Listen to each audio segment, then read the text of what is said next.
Okay, so this time you do that. Last time you didn't do it, I was zipping up my zipper. I was like, man. Blame that on Josh. Now you tell me. Blame that on Josh. So, this is our first official guest. I know. Y'all got a full table here. Yeah, how are you, with sir? The four pack. I like it. I'm good, dude. Glad to be here. Well, you've been been a solo with you before. Yeah, but you've been a huge supporter of us because yes, thank you. Thank y'all. We appreciate you. I feel like every show we've had for at least the last 10 or 12, you've provided some sort of tequila on here, so we appreciate it for sure. No, it's hey, anybody in Shreveport Bossier that's loving on tequila, I'm with it. So it's been well, and cool a lot of y'all, some people have a wider selection, but you have a better selection. Thank you. We try to have the best. If it's good and distributed in Louisiana, meaning like I can legally put it on the shelf, I'm going to. So if you can't legally, where do we get that? right. You go to www. No, I'll say this too about Cuban. The thing that I love is that you have embraced the whole additive-free. And you're very in the rabbit hole with it. I think not enough people know about like the difference in these tequilas right now and the movement.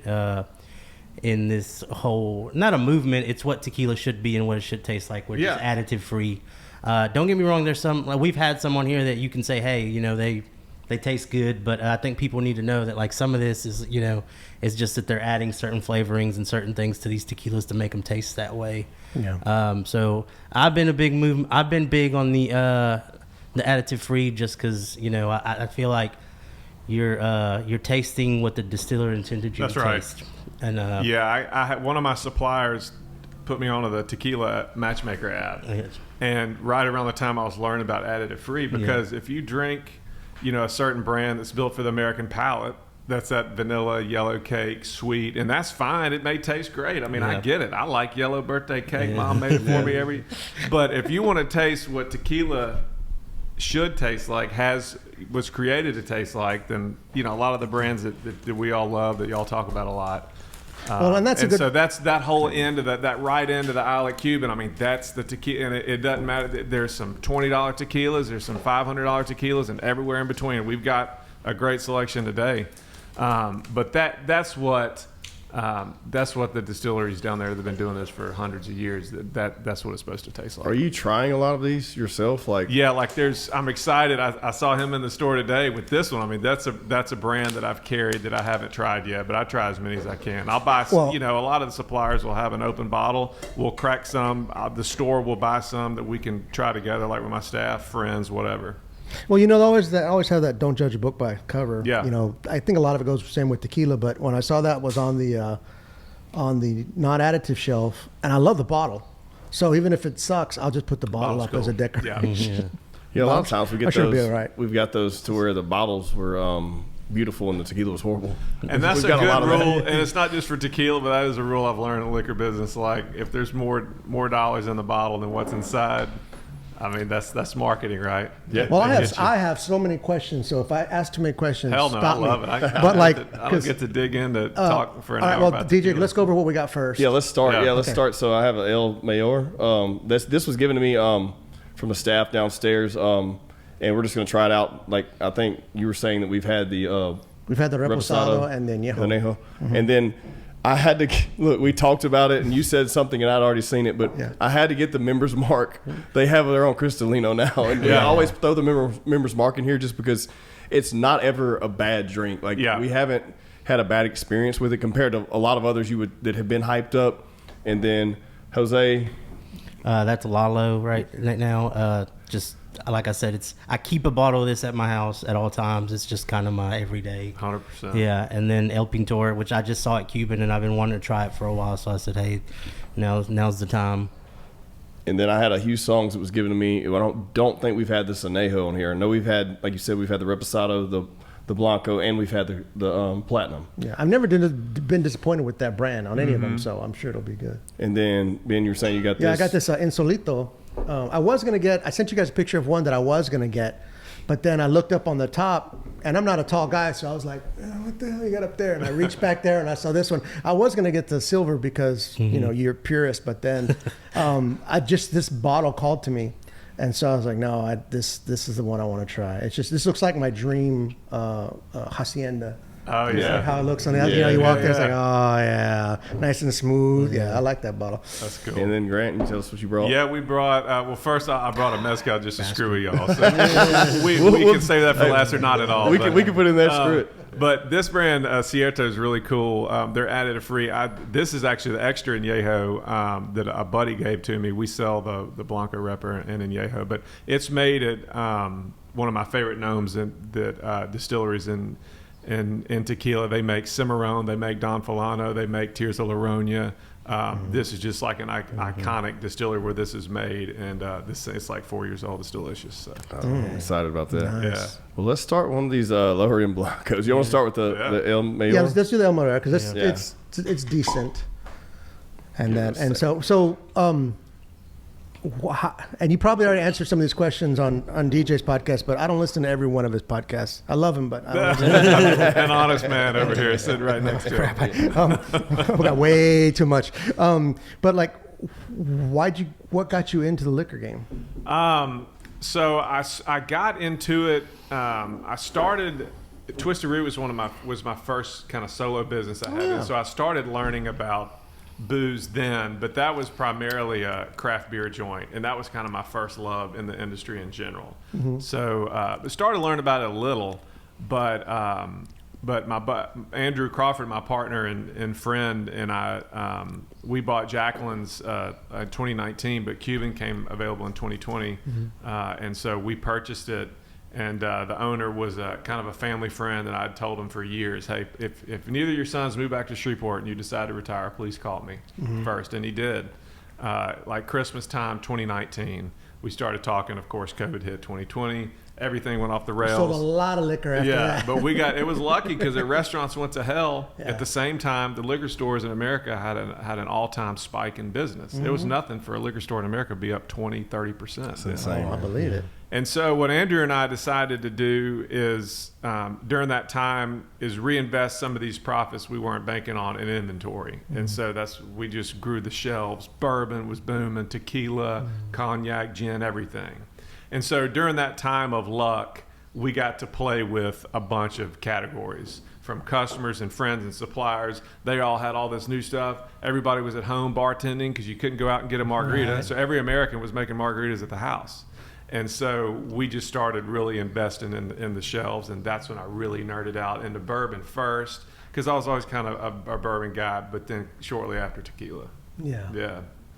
I think we've had one bourbon on here, or it was the Metallica, the blackened. Oh yeah, that's right. I bought him a bottle of that. Yeah, we did. I think it was the still strength or whatever the barrel. No, it was good. Yeah, we tried. And I don't drink.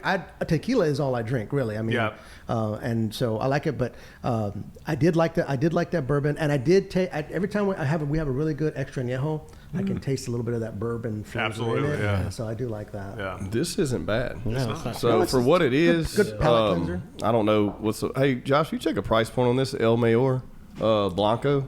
Probably about 35. It's not. I know it's not high.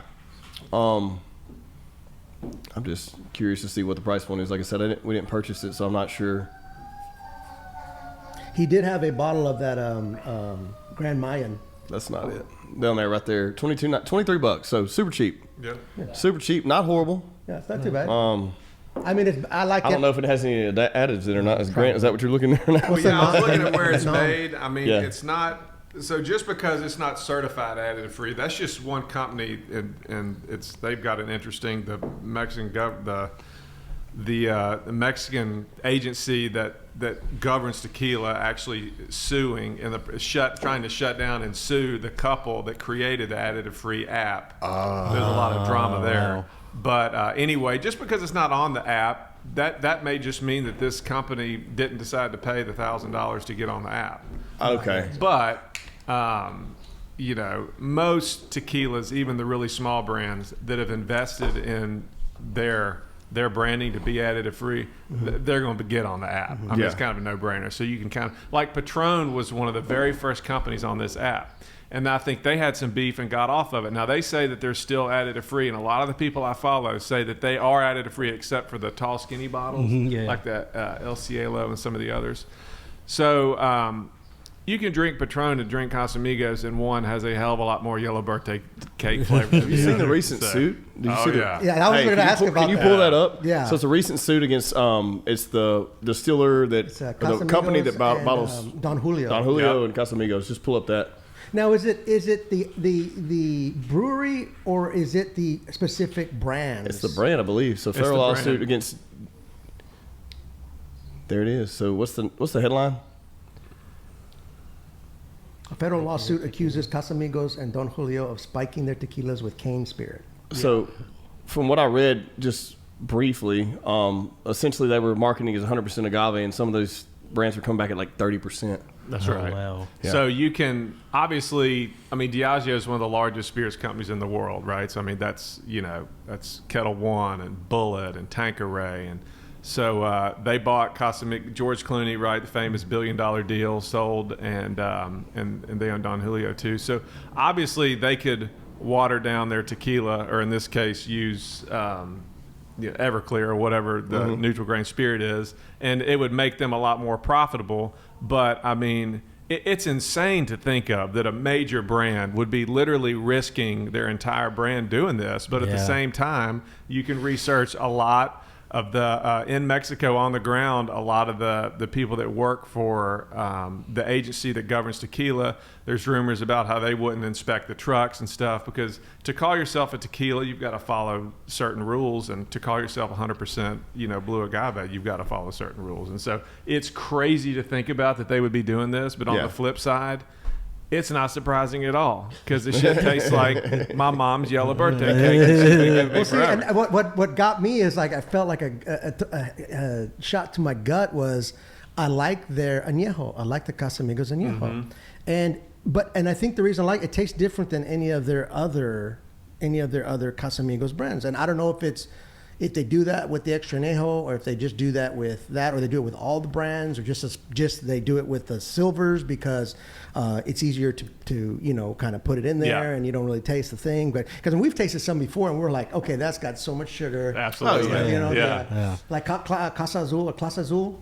Yeah, I mean, that's a super famous one. Great bottle. That's just the table service go-to bottles. Sure. I've heard, and we drank it and like, that it tastes like syrup. But I think we ran that with Tears that show. Did we run that with Tears? No, it was the next Tears one. was we had Tears just. This guy, he brought some on, man. The first time we had our episode, because him and I did the first episode together, and then he invited him for the second one, and I was like a kid on Christmas when he took it out of his bag, and I was like, oh my God, I've been wanting. I almost bought a bottle at your place because you guys used to have the smaller bottles. I know. I can now. It's just the liters. The liters, the only one I can find, and it's hit and miss. But. Yeah, and because I actually saw it today, I'm like, that's the Rolls Royce right there, man. It doesn't get any better. That's my absolute favorite. And in fact, you talked to the people about it. I talked to the distiller, and he actually, we keep saying this, and we don't have a really good.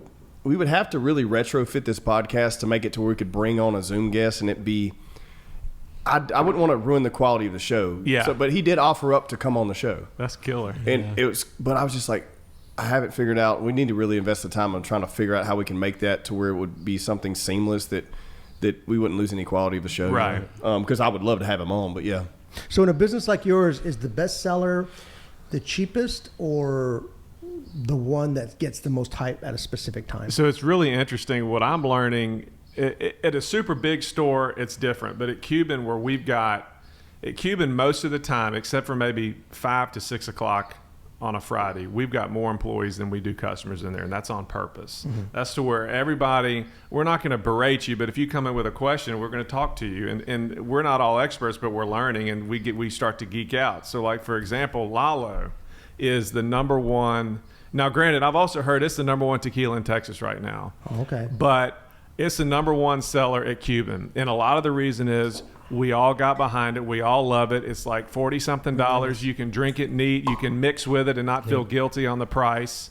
It's Don Julio's grandson. It's only got 3 ingredients: agave, champagne yeast, and water. I mean, it's got a lot of good things going for it, and that's why they're killing it right now. They only make that one SKU. Well, they do have a high proof now. It's not Louisiana yet.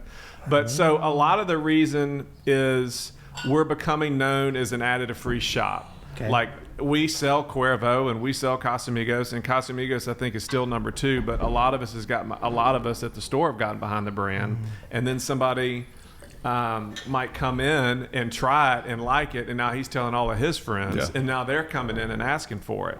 But it does change over the years. Like I remember when we bought Cuban, I was still buying like Cuervo. They have a lot of the spirits the vendors will sell on a deal. Like Tito's, you can buy 1 bottle, you can buy 50 cases, and there's a lot in between. The more you buy, the cheaper it gets. Right. And so like with Cuervo, I remember we used to buy like a 6-case deal, I think it was. Well, now I buy Cuervo like a case at a time. We're not even selling enough. Now that might not be the case at Sam's and Bossier. That might not be the case at a Thrifty. They're all different. But for us, we don't sell a lot of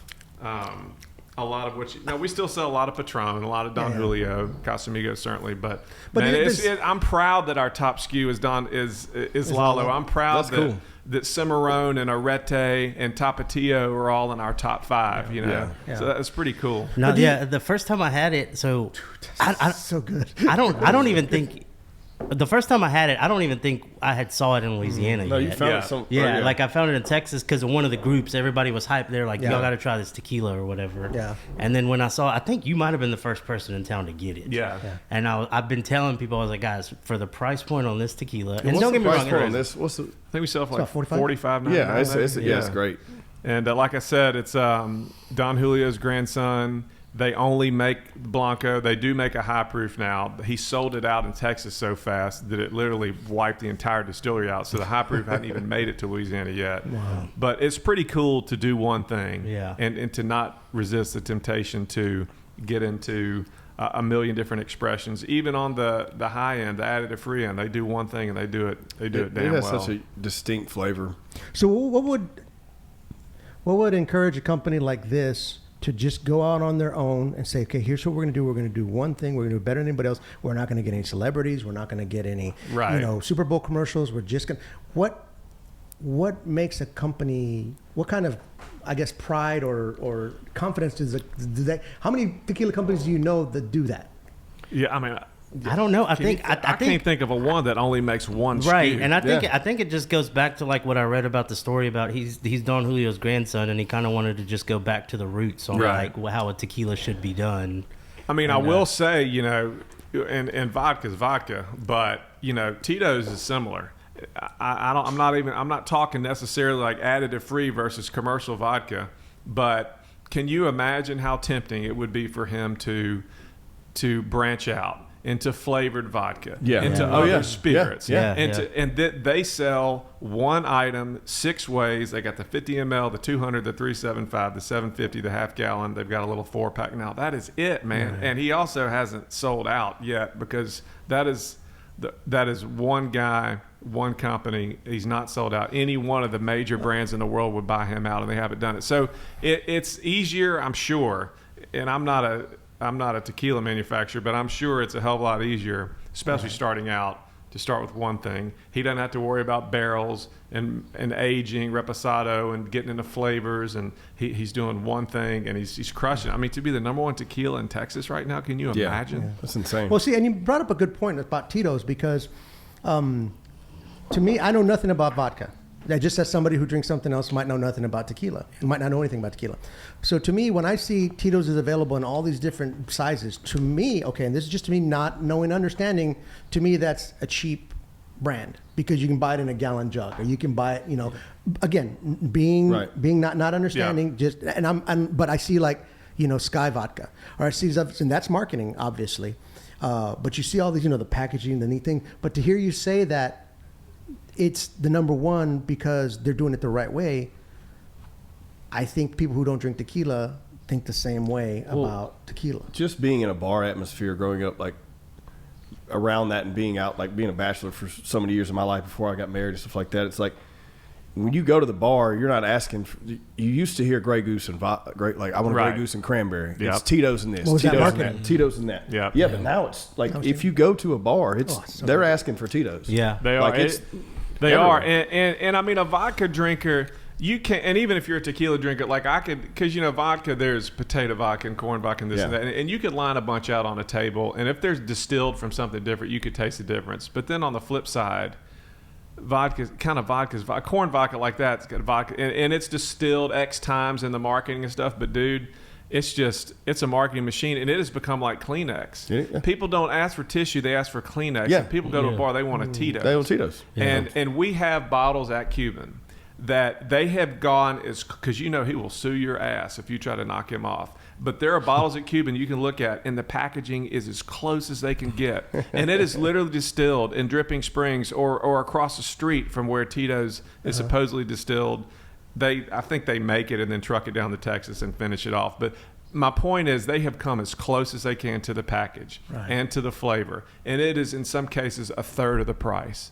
And Tito's will outsell it 100, 1,000 to 1. It is just incredible. I was a vodka drinker before. I was a whiskey, transitioned to vodka for probably 5 or 6 years, and then been exclusively tequila for 8 or 9 years now. But like that was Tito's was my go-to. Yeah. I was doing Grey Goose for a while, and then transition to Tito's, and just the difference between the potato and the corn, like it just, I don't know. But I mean, but like I don't, and I'm not even trying to talk about health benefits of it. But if you were to drink a liquor, tequila's the best one to drink because there's no carbs. Absolutely, yeah. I just want to make sure I'm drinking the right. And you can. I don't have a so vodka many people podcast. come through tequila through a terrible experience in high school or college. Here we go. We got this. And one thing we were just talking about this lawsuit. One thing I did learn that I never realized, because you see, I mean, I'm sure on most of all these say 100% agave, 100% Blue Weber agave. One thing I never noticed, if you look at a bottle of the regular Jose Cuervo Silver Gold, it doesn't say 100% agave on there. It's a mixed dough. It's got to be 51%. Now, they're doing it the legal right way. So it's 51%. Now, they've got other Cuervos that are higher end that are 100%. And I never really realized that. So, like, I mean, that has a lot to do with it. Yeah. If you're giving me a margarita made with that particular thing, and I mean, half of it's tequila, half of it is agave, and half of it's Everclear. Yeah. Right. So, I mean, that kind of is where the hangovers start to come in. Yeah. You know. Well, you also mentioned that they use, because you can drink a lot of this stuff, you get drunk, but you'd be hard pressed to drink a lot of this and get a hangover. It's different. That's pretty much the main reason I like tequila, because I don't get a hangover unless we drink 9 bottles and it's a different thing. Different. But you mentioned, get a bad cheap batch thrown in but somewhere. you mentioned they use champagne yeast. What is so the yeast? Just like, and this guy, you can mop the floor with me in terms of my knowledge on distilling and brewing, but I mean the yeast has a lot to do with not only converting to alcohol but the flavor profile, and there's a lot of bourbons that, I mean, the yeast that they make, like the yeast that Wild Turkey owns, is the same yeast they've been using for generations, and they will probably tell you that is the most important thing to them. That Jimmy Russell and Eddie Russell and Bruce Russell, 3 generations of the same family, and no matter how big they get, that is their proprietary, that is their baby. And again, is that I don't know how much of that's marketing and how much of that's real. That's accurate. I mean, and it's like we've even mentioned it, and I've mentioned it here before, which is like certain tequilas where it's like they could brew the exact same recipe and they would be so far from each other just based on the yeast that they're using, or even the terroir that they like, the location of where they're at. Maybe, obviously you have the highlands, the lowlands, all that kind of stuff, but all that kind of stuff just kind of imparts flavor, and that just depends on what distillery is using what type of yeast or what they think is their proprietary thing. Or there's breweries that brew beer and then kind of open ferment, and the yeast that's in the air of that particular brewery, they say it really gives them their flavor. But anyway, that I thought that was pretty cool. And if you get on the Facebook forum, some big fans sometimes will complain, well, this particular batch and that. Well, again, they're not making these in 1,000,000-gallon batches. Right. It's a big brand and it's getting bigger, but they're still making it so the batches can kind of change.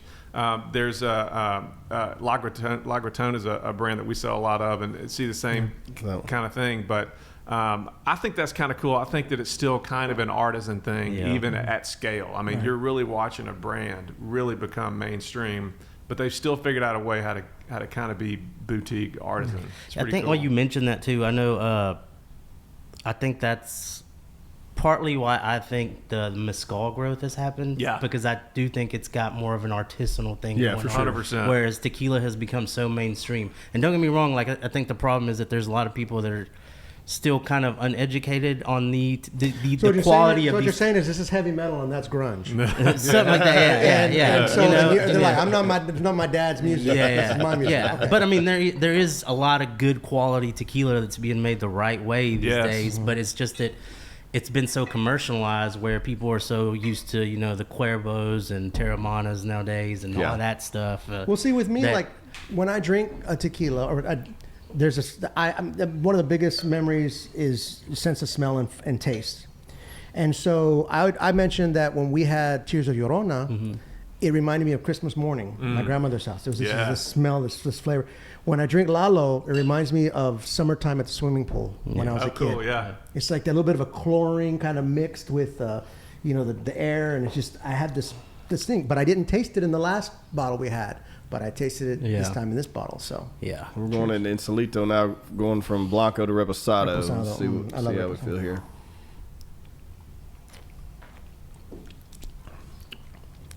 ooh, I like that. That's pretty good. it's a little very warmer, Oh yeah, warmer, a little warmer, I but like yeah, it's that. good. it's That's warmer, smooth. but it's smooth. Yeah. It's smooth. It's smooth. It's cool on the repos, like with Gratona. I've learned that they wanted an age. They wanted a reposado, I guess 6 months or however long they age it, but they wanted it as close to Blanco. They're taking barrels that are like 6th or 7th use barrels to where the oak. They don't want the oak to really that's influence. great. They purely want it as a vessel. Like some wine is made in stainless or concrete to where they don't want any oak influence. And so that's kind of cool with Gratona, to where they and I don't know if there's something they do with the filtration, but I know with the oak they use. So you may get an extra añejo to where they're getting first use American oak or French oak, and they're parking it in that barrel and they're not touching it for 3 years, and it comes out tasting almost like a bourbon. Right. Whereas so it's cool learning about how the wood, it's not just time, but I never even thought about that. So sometimes they want that first use, they want that bourbon barrel shipped from Kentucky, and they want to put the tequila in it instantly. Right. Whereas like this is, I mean, it's a repo, you can tell, but still pretty light. Yeah, it's very light. You know, and so that they may be taking a 3rd or 4th use bourbon barrel and kind of recycling it to. How many this is distilleries good. have you visited? None, and I want to go so bad. Yeah, I know we got to go, man. We We just gotta got a go. We're field gonna have to trip. make a field trip. Yeah, Tequila Talk field trip. yeah. You can call it a business expense. I'm sure Hell you yeah, could let's go. somehow. Oh, we can definitely all make. We can definitely expense this for sure. I know he can. I'd love to. No, yeah, that's on my bucket list thing is to visit. Yeah, I would love to just go to. I mean, as many as we could. I mean, honestly, if you just hit Jalisco and just get That's a after it nice- all day long, I'm sure you can get That's 5 a or nice 6 flavor. in. Yeah, I like that flavor. good. It is good. That's man, we've had so many, and our bookkeeper over here hasn't done very well with keeping up with all of the ones we have Need an had. Excel sheet or something. Because right? here's something that happened too with me is back when Corralejo was not very popular. It tasted amazing. Then it became really, really, really popular, and we had a bottle. And I told DJ, I'm like, I don't know if it was corked or something, but the flavor was gone. No, Wow. it was It was just- significantly worse because we were having them because he had hyped it up and he liked it. And I was like, okay, well, we're going to try them on here. Yeah. And it got to where after we had a couple, and even in our private use of having them, we're just like, it's not the same anymore. It just kind of lost its. I don't know what they did. I don't know if it just got. I don't know. Yeah, over the last, because I think I tried it probably for the first time. Too mainstream. Probably about 15 years ago, maybe about 12 years ago. I tried it for the first time. My daughter's friend, who was from Mexico, he said, this is what we drink, and they bought me a bottle of it. And I fell in love with it. I could taste the agave and I could taste the green, and I really enjoyed the flavor. But then as time went by, and I'd buy it every chance I was in Dallas, I'd buy it. And once I bought a bottle like this big, I still have the bottle. Hey, I Josh, drank it all. Josh, you look and see if we got any Cortalejo in there. But Yeah, just to see. Just 'cause I want to. If we do have the flavor it, of it was almost like we might have a red bottle. almost what's the word, like not it's like a gasoline kind of a flavor. more Oh like yeah.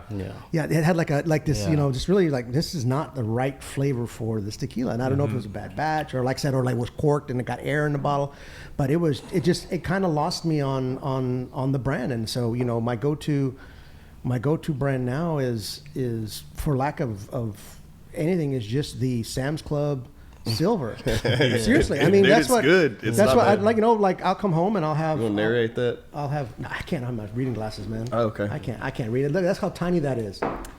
Can you read that? I Yeah, can't I can read read that. it. It's Yeah. way tiny. Go ahead, though. Sorry, I didn't mean to cut you off. No. So it just pour. I buy it in the 1.75. Yep. I pour it a little in a glass and a thing No, like that, we don't have and any? that's Okay. it. But I always, if I can, I'll get a reposado. I like tequileño is pretty good. It is. That's a great It's a value. very light Yeah. reposado. Yeah. It's very light. I'm like, this is a reposado. Have we had that one? Yeah, we've had it. We had it a couple times ago. But Centenario is still my favorite añejo Really? when I can get I'm it. good at that. I gave that one hell in Mexico. Ooh, I gave it hell, man. I'll tell you. I That gave it hell. is so that it's weird, and I've told them this story before, but like when I was growing up, we would visit Mexico every summer, Christmas with my parents, and that is the tequila that I always saw Really? my dad and uncles drinking. That was the first tequila I ever tried, was Centenario. Wow. And at the time, it was just such a like my dad would bring bottles back because he's like, we can't find this in the States. And it's one I think, honestly, like the product that they were drinking then is probably nothing near the product that they're drinking now because Yeah. it's such a big brand now. I mean, I'm sure one of the big guys owns Oh, it yeah. now, like all that stuff. But I remember at the I think time, it was Proximo such- Cuervo owns one. yeah, I think at the time, I mean, what was it like? I mean, this has to have been like, 20 years ago when I was 15, 16, 17, and that's what they would drink. I mean, and that tequila still holds a special place in my heart. For Even though sure, it's yeah. not the product it was back then, but yeah, it's a memory that Yeah. that it brings back. And I mean, luckily for me, mine was beer. We already had that conversation. Yeah. I don't like beer. I hate beer. But I have drank beer. I drank your beer on Yeah. the show, so Yeah, no, for me right now, it's Lalo, and then another brand I really like is the Tapatio brand. Or whatever. yeah. Tapatio, we have a bottle of Tapatio that. gives me a headache, and Really? I don't know why. Really? Yes, for Well, some reason, Fortaleza Tapatio gives still- me- Fortaleza. Oh, Oh man, my no. God! How's that? Don't Is that even still get me flying off? started. Is that still Bruh. flying off the That's shelf? my jam. I do this thing now where I call it the Fortaleza cart. You can see it on my Facebook. We'll put out because we'll get maybe here lately we'll get maybe 3 or 4 6-packs. And so I've got a little wooden cart on wheels, and I'll wheel it out there and just line them up. Say one per customer, just like I do on bourbon drops and stuff. Not one of each. If there's 6 Blancos, 6 Repos, 6 Añejo, whatever, you pick one, and then we'll knock it out in 2-3 hours. And you did give us Customers one will on that just last line show. up. We appreciate Yeah, that. thank you so Set much. one to the side Thanks for for sending him. that The aside. cool part Yeah. about them, so that is definitely now Fortaleza's got to the point to where my friends that I didn't even know drank tequila, Yeah. that I didn't even know drank anything, are asking me about Fortaleza. Yeah. I mean, it has. So they are we were talking earlier about sticking to the right way of doing things, Yeah. not cashing out. They were so adamant about sticking to the old school, the Tahona Stone. It may not be pulled by a donkey. Yeah, it's yeah. probably pulled by some old ass tractor. Yeah. So they got during COVID and stuff, they got so in demand, but they could not grow their distillery without selling out with technology. So from what I've heard, they built a replica of the distillery across the street from their original distillery, and now you're starting to see more Blanco come online. That's where you're starting to see a little bit more Fortaleza. But dude, that stuff is So so what good. is- And you research that company, and I mean the founder of that family, and what's his name, Don Chicha. I'll have to Don somebody. We can Anyway, look it up. Josh, Fortaleza I founder. mean, this guy was the first to say tequila has to come from the Blue Weber agave. The first to put it in tequila in Mexico. The first person to export to America. Fortaleza and founder. it's incredible. But that is so cool what they're doing. Fortaleza. Now, what is the like? I see like the winter blend and stuff. Yeah, that's- what. Every year is it's it that makes it different. different? They pick these crazy barrels and blends, and it's just like Laronia's aged, and I think like sherry and Scotch, different types of barrels. Every year it changes, but it's their blend. So there it is. Guillermo Erickson Saza in 2000. So Don Salza. Oh, so Which Salza. you've heard of Salza. Okay. Yeah. Yeah. So anyway, that's the He's Don the 5th Sanibel generation Saza. member of the Saza family, known for his long history in tequila production, dating Yep. back to 1873, according to various sources. He revived family's old distillery, La Fortaleza, to produce tequila using traditional methods. The distillery is located in Tequila Jalisco, of course, on land that was previously owned by his grandfather. Yeah, like Wow, in the brick 1873. oven and the stone Tahona wheel and the wood fermentation. I mean, Yeah. he basically created the category. So And, La Brick oven. I've heard that brand. Yeah. 1873 was when they first had their first distillery. Well, and Saza's not a bad well, man. It's actually Right, not as a well, decent yeah. well. It's Yeah. a decent So well. back to the So that name is winter an blend. iconic tequila name. Oh, So yeah. yeah, the winter blend. And so on a good year, I'll get maybe 2 bottles. You know, It's a little floral. Got some- Very floral. What are we on funkiness the? to it. What is Very this one? What is floral. this one? So if they're not watching El Pintor. this one we've sold a lot of recently. They've got the Tahona wheel on the front Oh, there. yeah. So this comes from one of my Ooh, smaller floral. smaller suppliers. It's got a lot going on, but they even put it on there: brick oven, pot still, natural fermentation. So they're marketing toward this that we're talking about. Yeah, yeah. Towards the hitting hippie, towards the mainstream. hippie. And this is 84 proof, which most tequilas are 80, so it's got a little bit more alcohol in it. No wonder it tastes a little better. But I mean, just saying. No, it's very floral. Yeah. It doesn't taste citrusy at all. It doesn't have any very little smoky. Yeah. But it's got a lot of floral flavors to it, and maybe it could just be whatever they cooked it in.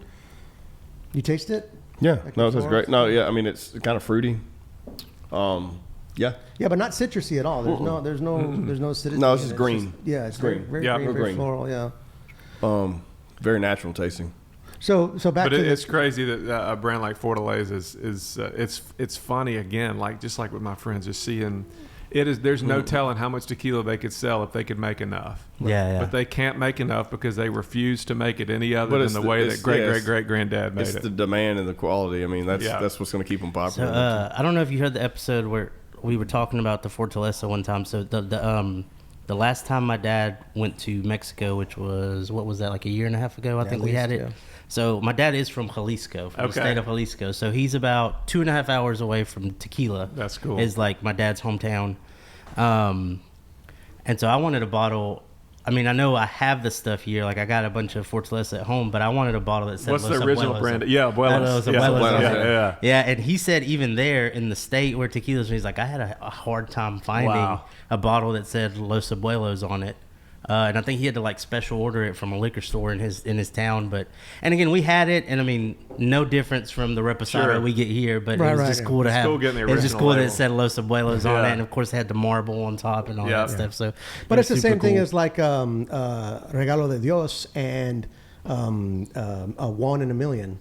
Yes. Or a million Yeah. and one, whatever, Yes, what's yes, it called? 1 1 in a million. Yeah, Yeah, yeah. exact same bottle, Yeah. exact same distiller, just a different label on it because it's in the Are you- U.S. Are y'all still? Y'all have that? Yeah, I saw Yeah. it. today. Numero Yeah. one Yeah. or whatever. Yeah. Yeah. It was a million to 1 or 1 in a million. 1 in a million. One, Yeah. But it was like an yeah. extra añejo, or was it the añejo that you had up there? I think maybe the Añejo. It was dark. It was very dark. Yeah.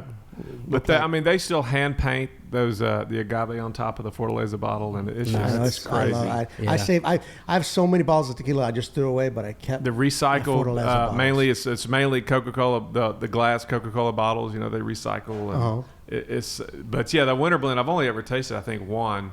On a good year, I'll get maybe 2 bottles for the store. I think in the last year or two, I've gotten 0. They make so little, and Texas, California, kind of their main markets. To be in a market this small, Louisiana, I mean, not even Shreveport. We're lucky to get some of these brands. It's No, pretty yeah. cool. No, like I said, I mean, it is stood pretty there cool. for a long time, Yeah. just trying to. Okay, do I want this one? Do I want that one? I know about that one. I was using my tequila match. I was looking at Yep. the noms and stuff like that, and then I even sent them a picture. I'm like, have we had this one before? And we're like, no. But then I saw that bottle. I'm like, you know what? Never forget it. Because like a winter blend, if 4 or 5 bottles are allocated to Shreveport Bossier, that supplier's typically going to give them to a bar or restaurant. Right. Because they can take a bar, you can take a bottle of tequila at a restaurant or bar, and if you're selling it in shots, get Make 18 100 shots out of times, it. yeah. Versus at my store, I can only sell it once. It's like chartreuse. There's green and yellow chartreuse that the French monks have been making for generations, and it goes in a few drinks. But again, during COVID, it got super popular, and the monks flat refused to change their production at all. So it is literally, I haven't had a single bottle of chartreuse at Cuban in 7 or 8 years. Wow. And so the very little that gets to America now only really goes to bars and restaurants, because a drink only calls for like a half an ounce. And so you can get, a bar can go a long way with a bottle versus again at a retailer. Just In fact, one I was bottle, watching it's gone. a live stream of Disney World, and They were at the Mexico Pavilion, and they were at one of the restaurants in the Mexico Pavilion. Yeah. And they had tears on the shelf. I was like, man, if I'd have known that, I would have gotten a shot for Sage. Hell yeah. When we were there, cool. you know? 'Cause I was I've like, been there. It's the one I'm thinking of. It's in Epcot. yeah, it's in Epcot. Yeah, And yeah. they've got Ann and I, my wife and I went there because she had heard they've got this. It's so funny you mentioned that because just a few weeks ago I was making it at home. It's a avocado margarita. And I found a recipe online that some mom influencer had either convinced the bartender to give her or she figured it out. And so I'm still tweaking it at home. I hadn't figured out how much ice and how long to pulse it on the blender to get the consistency right. You know what? tell you It's guys wild that you said that because when we went to when I went to Austin to get my tattoo, we were looking for a place to go get drinks, and then my buddy, he was like, "There's this place. I know it sounds weird, but they make an amazing avocado margarita." Dude, it's good. How And was like it? we I'll went, and like it was surprisingly like really Yeah, good. I'll I'm tell like, you- this should Tell not you be who has good. one here. Don Juan's. Okay. And it's we great. love Don Juan's. It's great. Yeah. They have avocado Okay. margarita. Go Next try time it. I go, I'll it's get good. it. It was. I've known Don forever. I need to have him on too. But like, Yeah, I love him. He's Love a great his son guy. that runs the Shreveport Yeah, stores. Bailey. Yeah. They're great. Good guy. Actually, we should do it on location. Yeah. We should. And He try, does all have the- a great. all the- all the He has special- Fortaleza. He has everything. He has Yeah. all this, like- specialized Yeah. drinks. I'll hit him up. But no, but he does have that that you mentioned it because I've never heard anyone mention that before, and I've had it there before, and it was good. Did I gave you a bottle of this for your birthday. Was it the silver or was it the platinum? You gave me the platinum. Someone, Billy, got me this. Okay. This year, but yeah, you did give me the platinum. And we've had that. So this is the Neho who songs, and I'm not sure if I've had it or not. But I don't think we've had it on here. Yeah. But again, it's more about flavor for me, and that's one thing with me. It's really about flavor, especially if I'm going to enjoy a tequila versus like, oh well, I just want some tequila, Yeah. But I definitely like, something I can taste it in flavor. Oh, it smells very caramelly. What's your go-to? You know it's got brand some right now, additives in it there, bro. So I was on a beach trip a couple years ago with my family and went to the local liquor store, and this guy told me about Don Fulano. Yes, And it's I great. tasted it and brought that damn Blanco back. Yeah. And me and my brother-in-laws and some of my sister-in-laws, we smoked that bottle. and went Yeah. back. So what's interesting about that, so that brand's owned by Gallo, which is the largest wine Oh, yeah, purveyor Ernst in the and world. They own a bunch of spirit brands too. They own like Dalmore Scotch and some others. But anyway, for the longest time, Don Fulano, once it got to Louisiana, they would not sell it to liquor stores, again, because of the availability. It was only bars and restaurants. And finally, we started selling it. Yeah. And I love that. We had it last episode. Yeah, we had Yeah. the Yeah, it silver, has like right, the for that. silver ball, Yeah. like the glass ball Yeah, on yeah, top. yeah. Cierto's made the same That's a place good that, one. that they Yeah. are at. Okay. But anyway, Yeah. I think Yeah, that's no, another that's a good really one, good yeah. value. Yeah. Really good value. That's so caramelly. Yeah.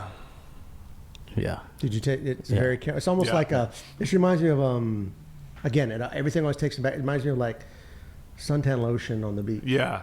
Or caramel like I remember as a kid, like we could go to Western Sizzler and get the pump of caramel, you the put the pump stuff on that, yeah, your on the ice cream, yeah.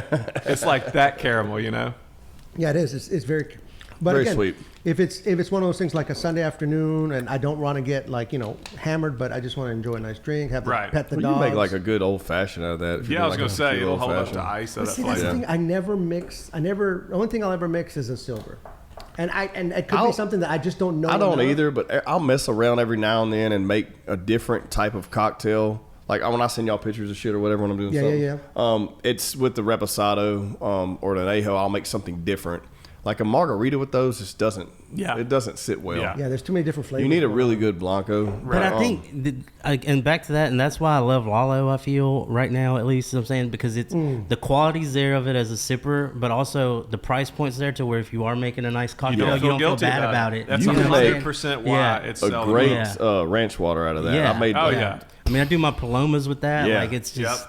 I like how you said that. You don't feel guilty about it. Right. I do. Yeah, Yeah, because yeah. you don't make a margarita with tears. Right. You know. Yeah. No, yeah. You don't. There's just some things It's you don't like do. there's so many bourbon videos online of the guy getting a bottle of the Pappy or the Weller or whatever, and then he's getting his Coke out and mixing it together, and people are freaking out. Yeah, you don't even without the price. I mean, some of these tequilas just you don't want to mix them. Well, they're meant to. Yeah, they're meant to. Meant to sip. to But that's enjoy, a perfect you know? example. Of So one you can which mix alcohol with. do you think is the most oversaturated as far as different I brands? mean, and everybody's saying there's a bourbon bust going on right now because the category blew up so much, and so 8 or 10 years ago, the majors all started putting billions of dollars in growing their distilleries.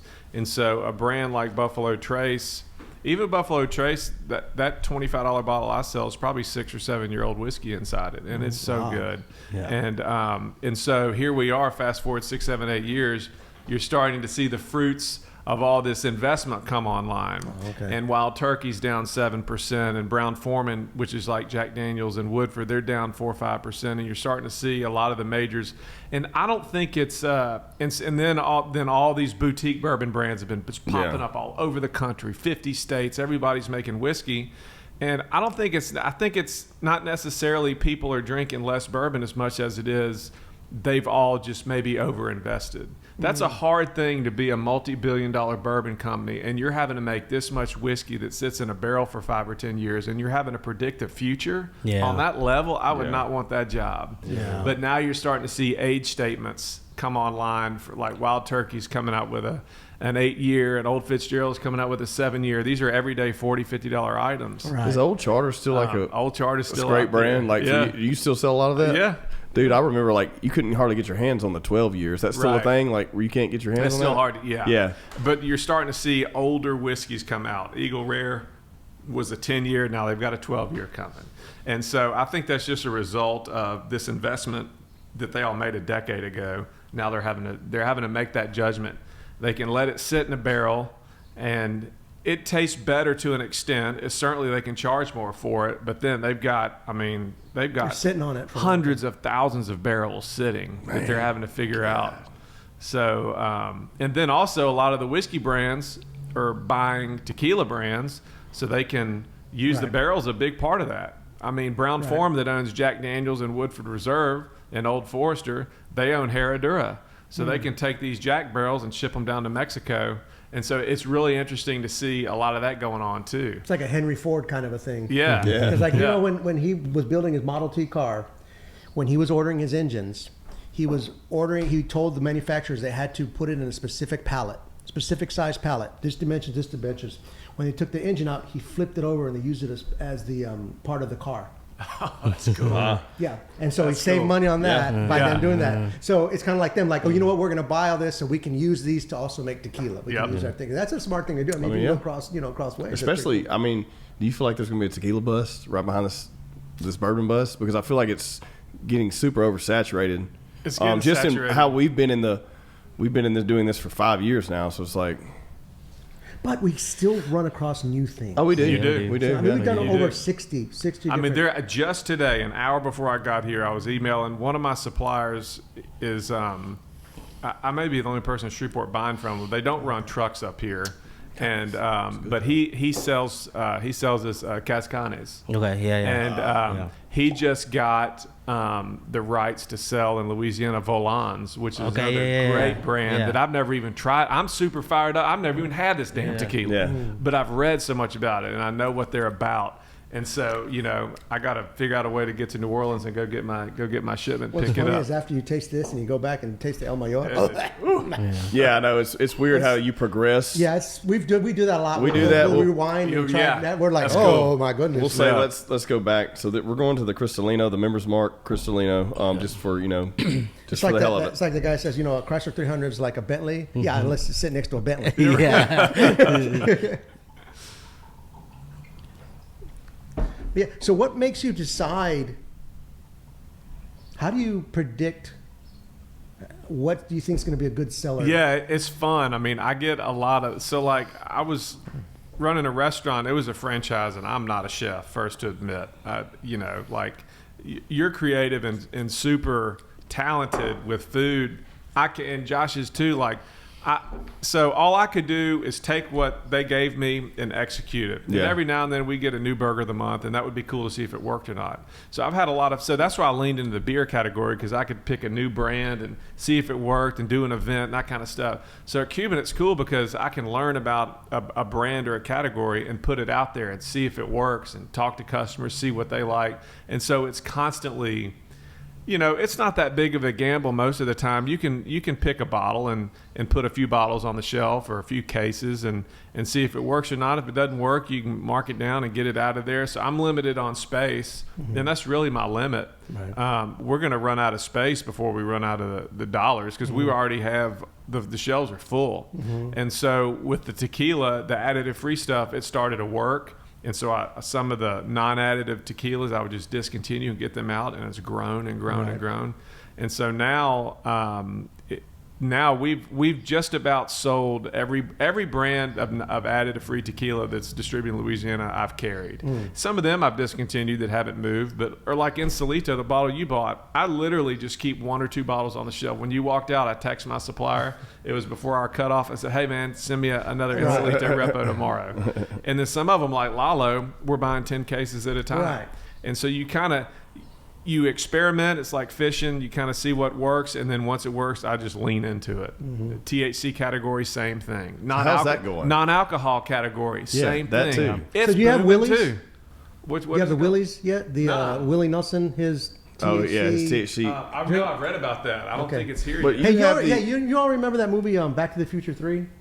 Was that the Western one? Yeah, when he poured the liquor into the car and it blew the manifold. Yeah, that's what this shit is right here. Oh, you want to taste it? Yeah, is it horrible? Oh my God. Is it bad? Oh my God! Is it bad? See what you think. So this is gonna be the worst Members Mark we've ever had. I'm just saying. I think we peaked too soon. I wanted to ask you about that too, Grant. I think that was one thing I wanted to. I mean, it's not horrible. Kind of bring up for We've you had way worse. and everybody, but not for Cristalino. When I was on my way up here, is like the THC boom, obviously, and then the NA, the NA stuff. Yeah, they're both booming. They're booming, and I know we're feeling it in the brewery world because.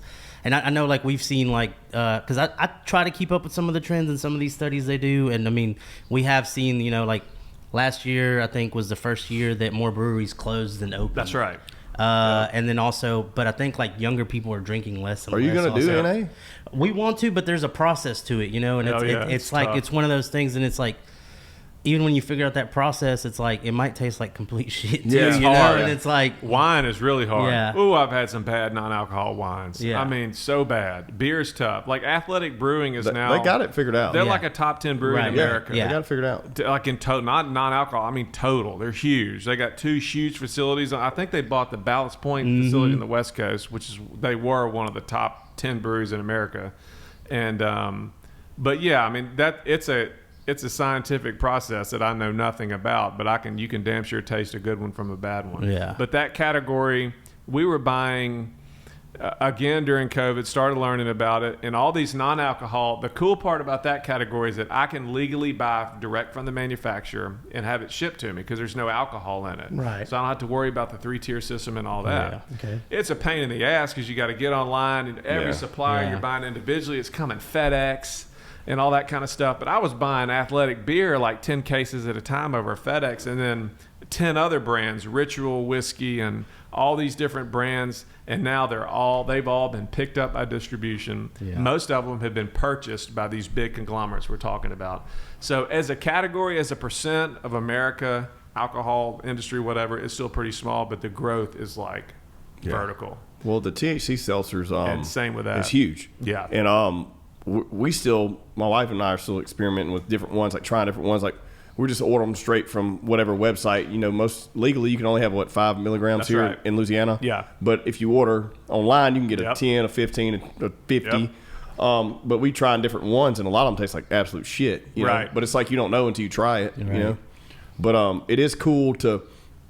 I'm still always going to be a tequila drinker, but it is cool to just have like one seltzer. For sure. And that be it. It's just like, oh, cool. It's 60 calories. Yeah, I don't have to worry about a hangover. Yeah, so that's another option that I like. Yeah, but, THC categories, it is crazy. Yeah. I mean, we sell more THC in that one cooler door at Cuban.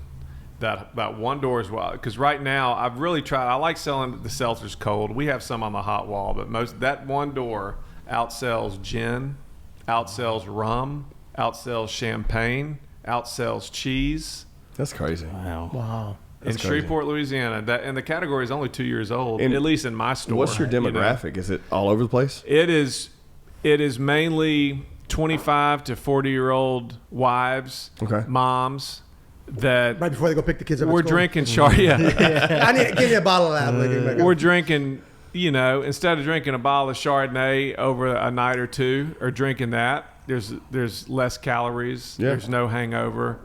So as soon as it got legalized, I really leaned into it. I was curious to see what the stigma was. I even talked about it with my wife. I was like, let me know because my oldest, I've got some family that lives in Dallas, and I was starting to see my sister-in-law's friends drink it. And I go over there and I see them talking about it. And I see my friends that live in Dallas, I see them talking about it. So I'm like, okay, the stigma's not there anymore. It's wearing off. It's legal. It's everywhere. I'm going to lean into it. Right. And so the big liquor suppliers haven't carried it yet because they're in all 50 states. Yeah. And so they're worried about and legally there was a movement to ban it nationally. Yeah. That Rand Paul got pulled, at the last minute. Mm-hmm. There's an argument that it was legalized accidentally in the Farm Bill a couple years ago. They didn't really realize what they were doing. There's been the Texas legislation. They legalized it a few years ago, and right at the end of session, they banned it, and the governor vetoed it, and they're in a special session as we speak. Yeah. I was involved with some of the legislatures really trying to advocate for the category to keep it legal, but do it the right way. The 3-tier system has a lot wrong with it. It's got a lot right with it, in my opinion. And one of the things that's right is the way that they can control the quality. You need to be sure that a kid can't go into a gas station and buy a pack of gummies that looks like, Super Mario. Right. And that, they do need to ban that. Right. And they do need to keep it tight. But on the flip side, like I said, it's the category, the people that are buying it are not shady. I mean, these are normal consumers. Right. Well, we tried the nowadays. Because I have a nowadays. Back, and we never talked about this, but we can talk about it now because a couple of years ago, we had an episode. We had an episode that none of us remember really how it ended. Okay. But it was the most mellow episode. It was the most mellow. And then what happened at the end was like, oh my, you know what? We all just had a little bit of that nowadays, just in the beginning. We just had a little bit of that. And it mellowed us out really nice, and it didn't affect any of the tequila. But I was like, what is it that was different? And I went to the bathroom, I came back, I go, oh, we had that nowadays. Yeah, we had like one shot, like maybe 5 milligrams. It wasn't like we had a lot. Yeah. No, and it was very mild. It wasn't, and one thing I did like about those a long time ago when I used to do it was that there's a time frame.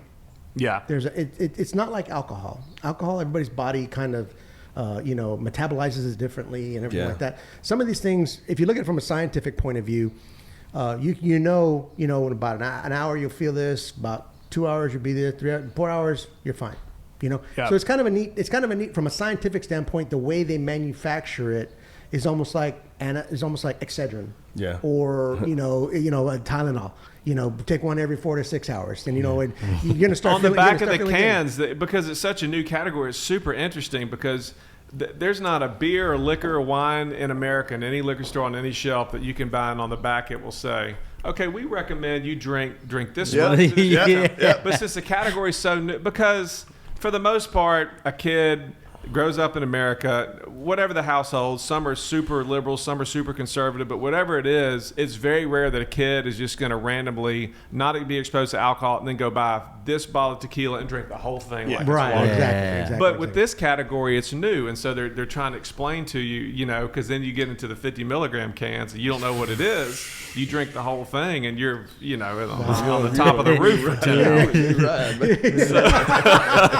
hours. You're seeing colors and shit. And that's where the marketing and the labeling and all that, like in Louisiana, every single can of THC or gummy or tincture, whatever, has to be registered with our Department of Health. It's on the website. You have to buy it from a certain distributor. Like, all that's important because it can get out of hand. Yeah. But it's pretty interesting to see that category evolve so quick, and locally and federally, they're trying to figure out, we'll see where it goes. Well, speaking of new things, your sandwiches. I was going to bring that up too. Okay.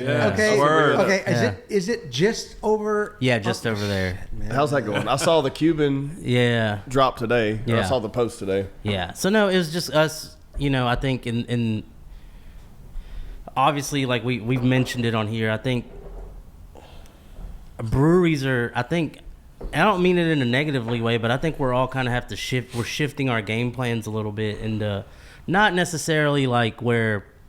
And I'm sure Grant remembers this probably from his early days at Twisted Root. Like when you would do beer events and they'd be like 50 people They'd there be ready. mad crazy. Yeah. Or Bro, like when you guys had the Hatch burger, I'm sorry, when you had the Hatch chili burger, fuck. Okay, but you know, stuff like Yeah, that. Well, you'd launch a brewery and it would be insane. Yeah. Or like even things like beer releases. Like when we do a can release, or I remember like even like Great Raft when they would do like bottle releases. Like people are buying 12 bottles at a time, and that's everybody. Well, those things aren't happening anymore, right? And not saying that it's like a. You think it's an economic thing, or it's just a personal... I think at this point now, like the craft beer boom is a little bit over. And I think also, like, if you look across the state, maybe not necessarily here, but places like Texas, like, there's a brewery on every corner that's making just as good a beer as the next one. Yeah. Right. You know what I'm saying? So everybody kind of has their neighborhood breweries. There's no longer these, like, oh, I got to get beer from this place. Like, I have to have that beer, because you have a brewery probably in your town and your city that's making good quality You're gonna support stuff. them. Yeah, how do you set yourself apart from everyone else? So I think like I see this trend with breweries around the country where everybody's kind of shifting into, okay, what else can I offer? And for us, it was like, hey, now that we've experimented with the kitchen aspect of something, let's try another concept that we've always wanted to do. Because I think me, Sam, and Colby, like y'all know, we've always been foodies at heart also. So it was just like, I've always wanted to have a sandwich shop, like just do crazy different stuff. And I think we teamed up with our staff. Like we got some really good kitchen staff. Our girl Kate that's running everything over there for us, she's amazing, and she really leaned into the concept. So we're like, hey, let's do a sandwich shop. And I think it just adds another, like, you know, people can have a beer and then now they can eat and stuff too. But I think because a lot of us did the food truck thing. And I mean, I know you've seen it with like Great Raft now. Like they have Caltex there as a permanent staple. Before they had Drip. And I think we kind of learned through time that having your own permanent thing is a much better avenue for you. And then you can still do collabs. Yeah. When needed or right. occasionally, instead of having to lean on that. Yeah. So, and then, you know, just I think giving people that, like, you know, hey, this place is always there. And then honestly too, like one of the hardest parts of my job over there sometimes was like the navigating through like scheduling food trucks. Some people show up or then they're pissed at you because you're not nobody busy. was there. And it's like, bro, like I want to be busy. You think I'm just you know exactly. like, I invited you here. It's a win-win for everybody. I don't like you that much. You didn't market it well. Like, what are you talking about? Yeah. So it's just stuff like that. But no, I think it's just another avenue to make, you know, everything. Well, that's good. I hope you bring it here, because there's nothing I like better than a good sandwich. Yeah. You know. And speaking of Hatch chili, I was going to bring you guys some if I wasn't running so late today. Hatch season just opened up, right? So I went to Brookshire's because they're really the only local place that has it fresh.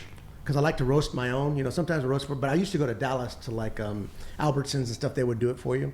So I bought probably about a 20-pound box of Hatch chili.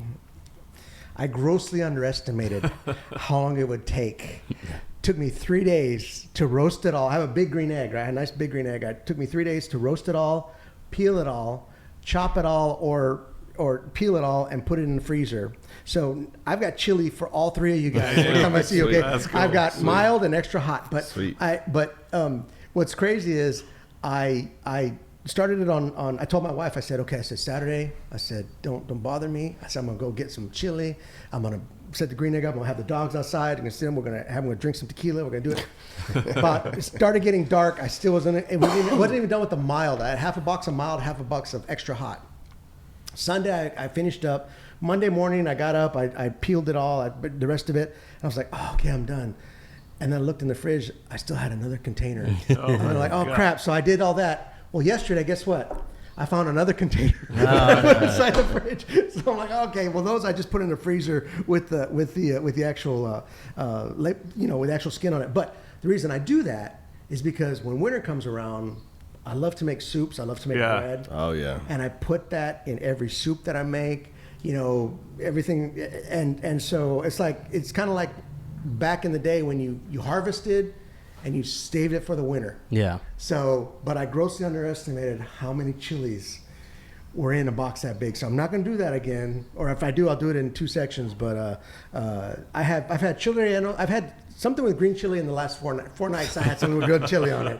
So All right, so we're gonna try this one now. I'm gonna let Grant do the honors on please. this one. Yeah, kind man, of give let's us a do it. little, About get that. us an intro to this one. Yeah, So what? so again, this is Gnome 1146. So it's one of my favorite gnomes. Tequilino is, they make Cierto, Don Fulano, Cimarron, Tears of Laronia. So we sell the Blanco Repo and Yeho. This is their extra Yeho, aged 4 years in a variety of different barrels that they blend. So it's just a really good small boutique distillery that I'm So what's the price point on that super one? fan of. That would be like I think like a $300 retail. You're getting some high class today. Anyway, so Hey, where's my bottle of I'm water? not gonna get much of that one. No, well, heck, I mean, your Tears is almost $300 right now. Yeah. Of course, Tears is a leader. Oh, we didn't talk about this, but it was a lose on the Cristalino. Oh yeah, the Cristalino was It was not a. What'd you think about it? Horrible. Yeah, I mean, I've been more impressed with their Blanco and their Reposado for sure. It wasn't that great. Ooh, wow. Smell that. It's got like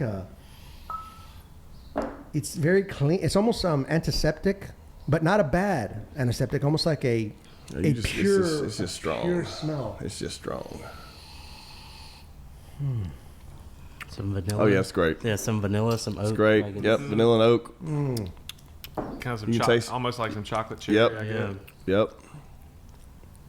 Some little bit of cinnamon. Yeah. Oh, wow. That was good. That's nice. That's good. Wow, that wins. Oh yeah. That's the winner. Duh. You get that. But see, That's why I saved it to the end. Okay, so question Right here. to you, and in the alcohol business, what type of alcohol, and maybe it's all of them, do you get what you pay for? I think some you get more what you pay for. Like to me, like Cimarron or Rete, so at the store, in tequila world and mezcal, the liter bottles on the bottom shelf, that's where you can get. Those are made to be mixed with. Right. And so to me, like a Cimarron or a Rete, like a $20-$30 for a liter. I mean, you can make mad margaritas with that, and I think it's that'll very good. mop the floor with. I mean, it's not this good, but it's close. Then on the flip side, again, like we were talking about the fancy bottles with the bells and the paint and all that stuff on them, you know, you're paying more for the bottle than what's inside it. Yeah. Right. So I think there's I could take you to any category, gin, rum. I mean, in the wine world, don't even get started on that. I mean, like Spain and South America stuff makes crazy good value wines for $15. You know, how do they make a wine that good? Put it in a bottle on a ship all the way to Shreveport, Louisiana for $15. Wow. It's so good.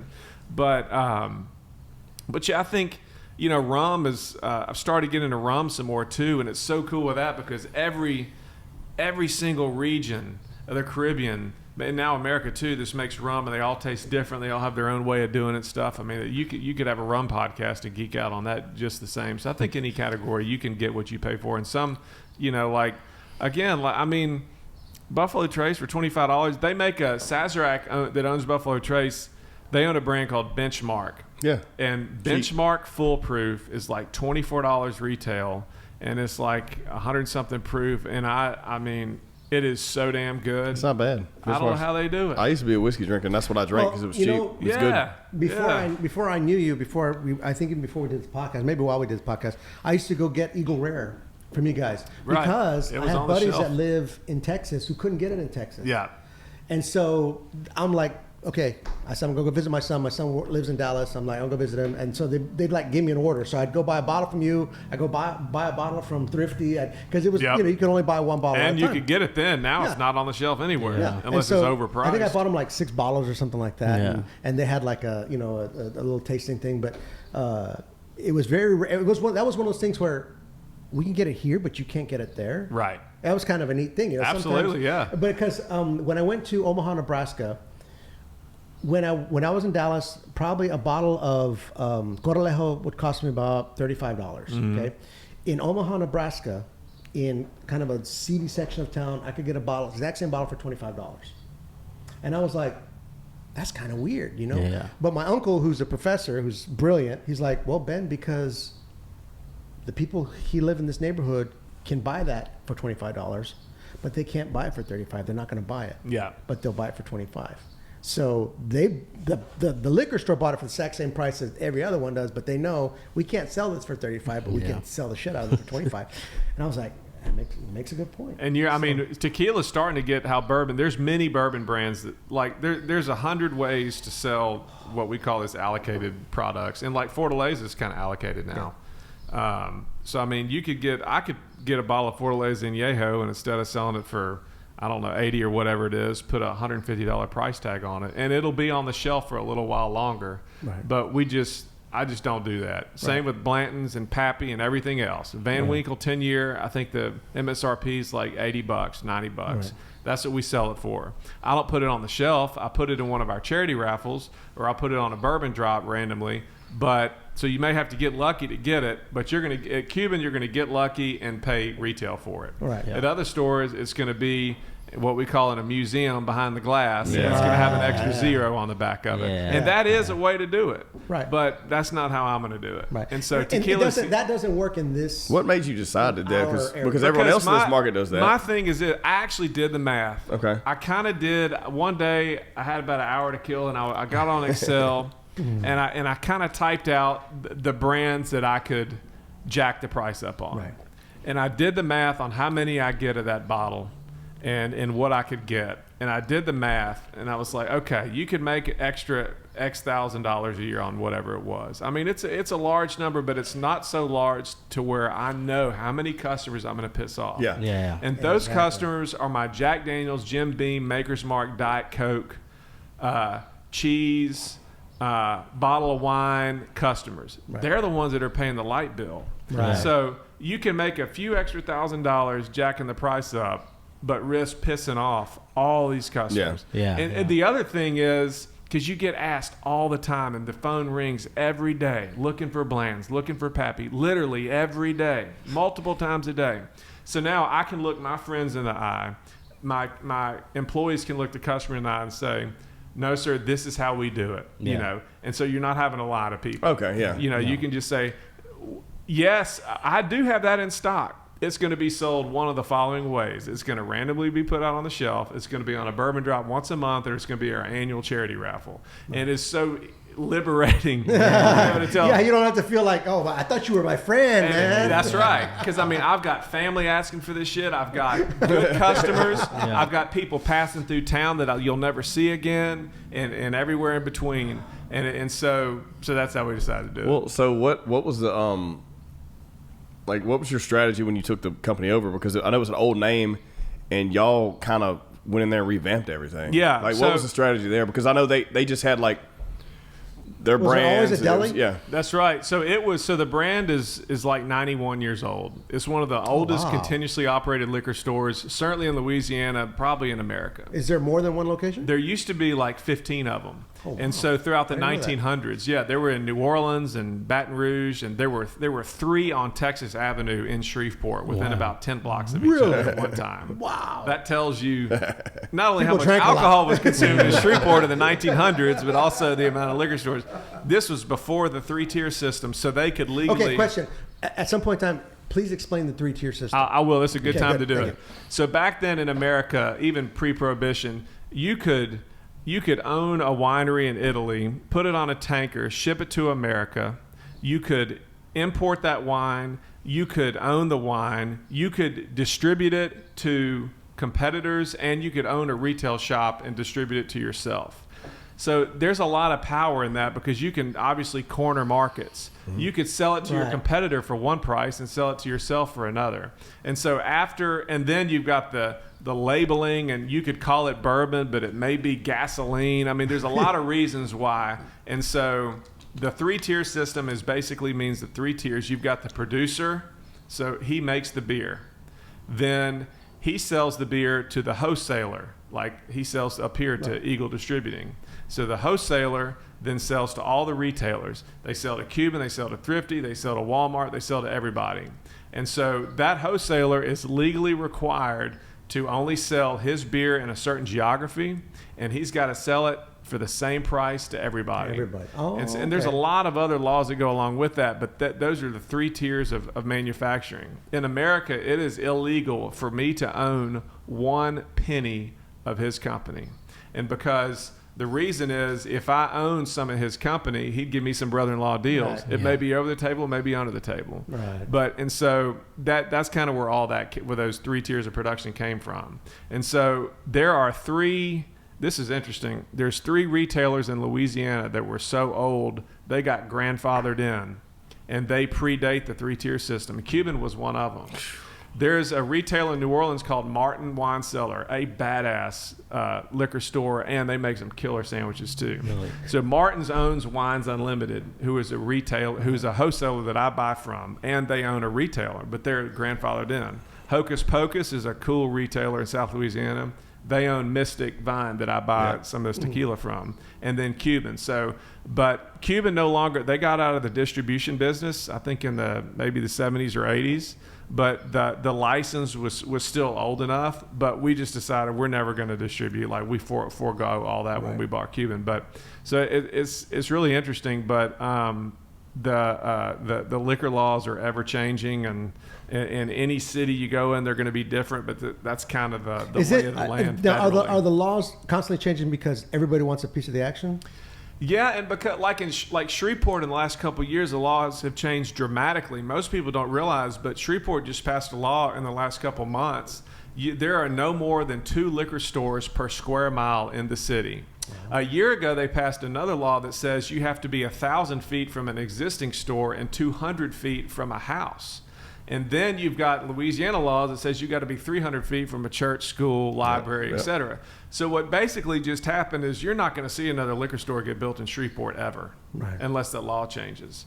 And so a lot of it is the administration, do they want more commerce, and is the city growing? Was it Mayberry 50 years ago and now they're super busy and they need liquor stores, they need to change their laws? Or has the opposite happened, or they're too many and they're getting cracked down? The inner city has a lot to do with it, and there's some bad practices that happen there. And so it just kind of depends on where you are.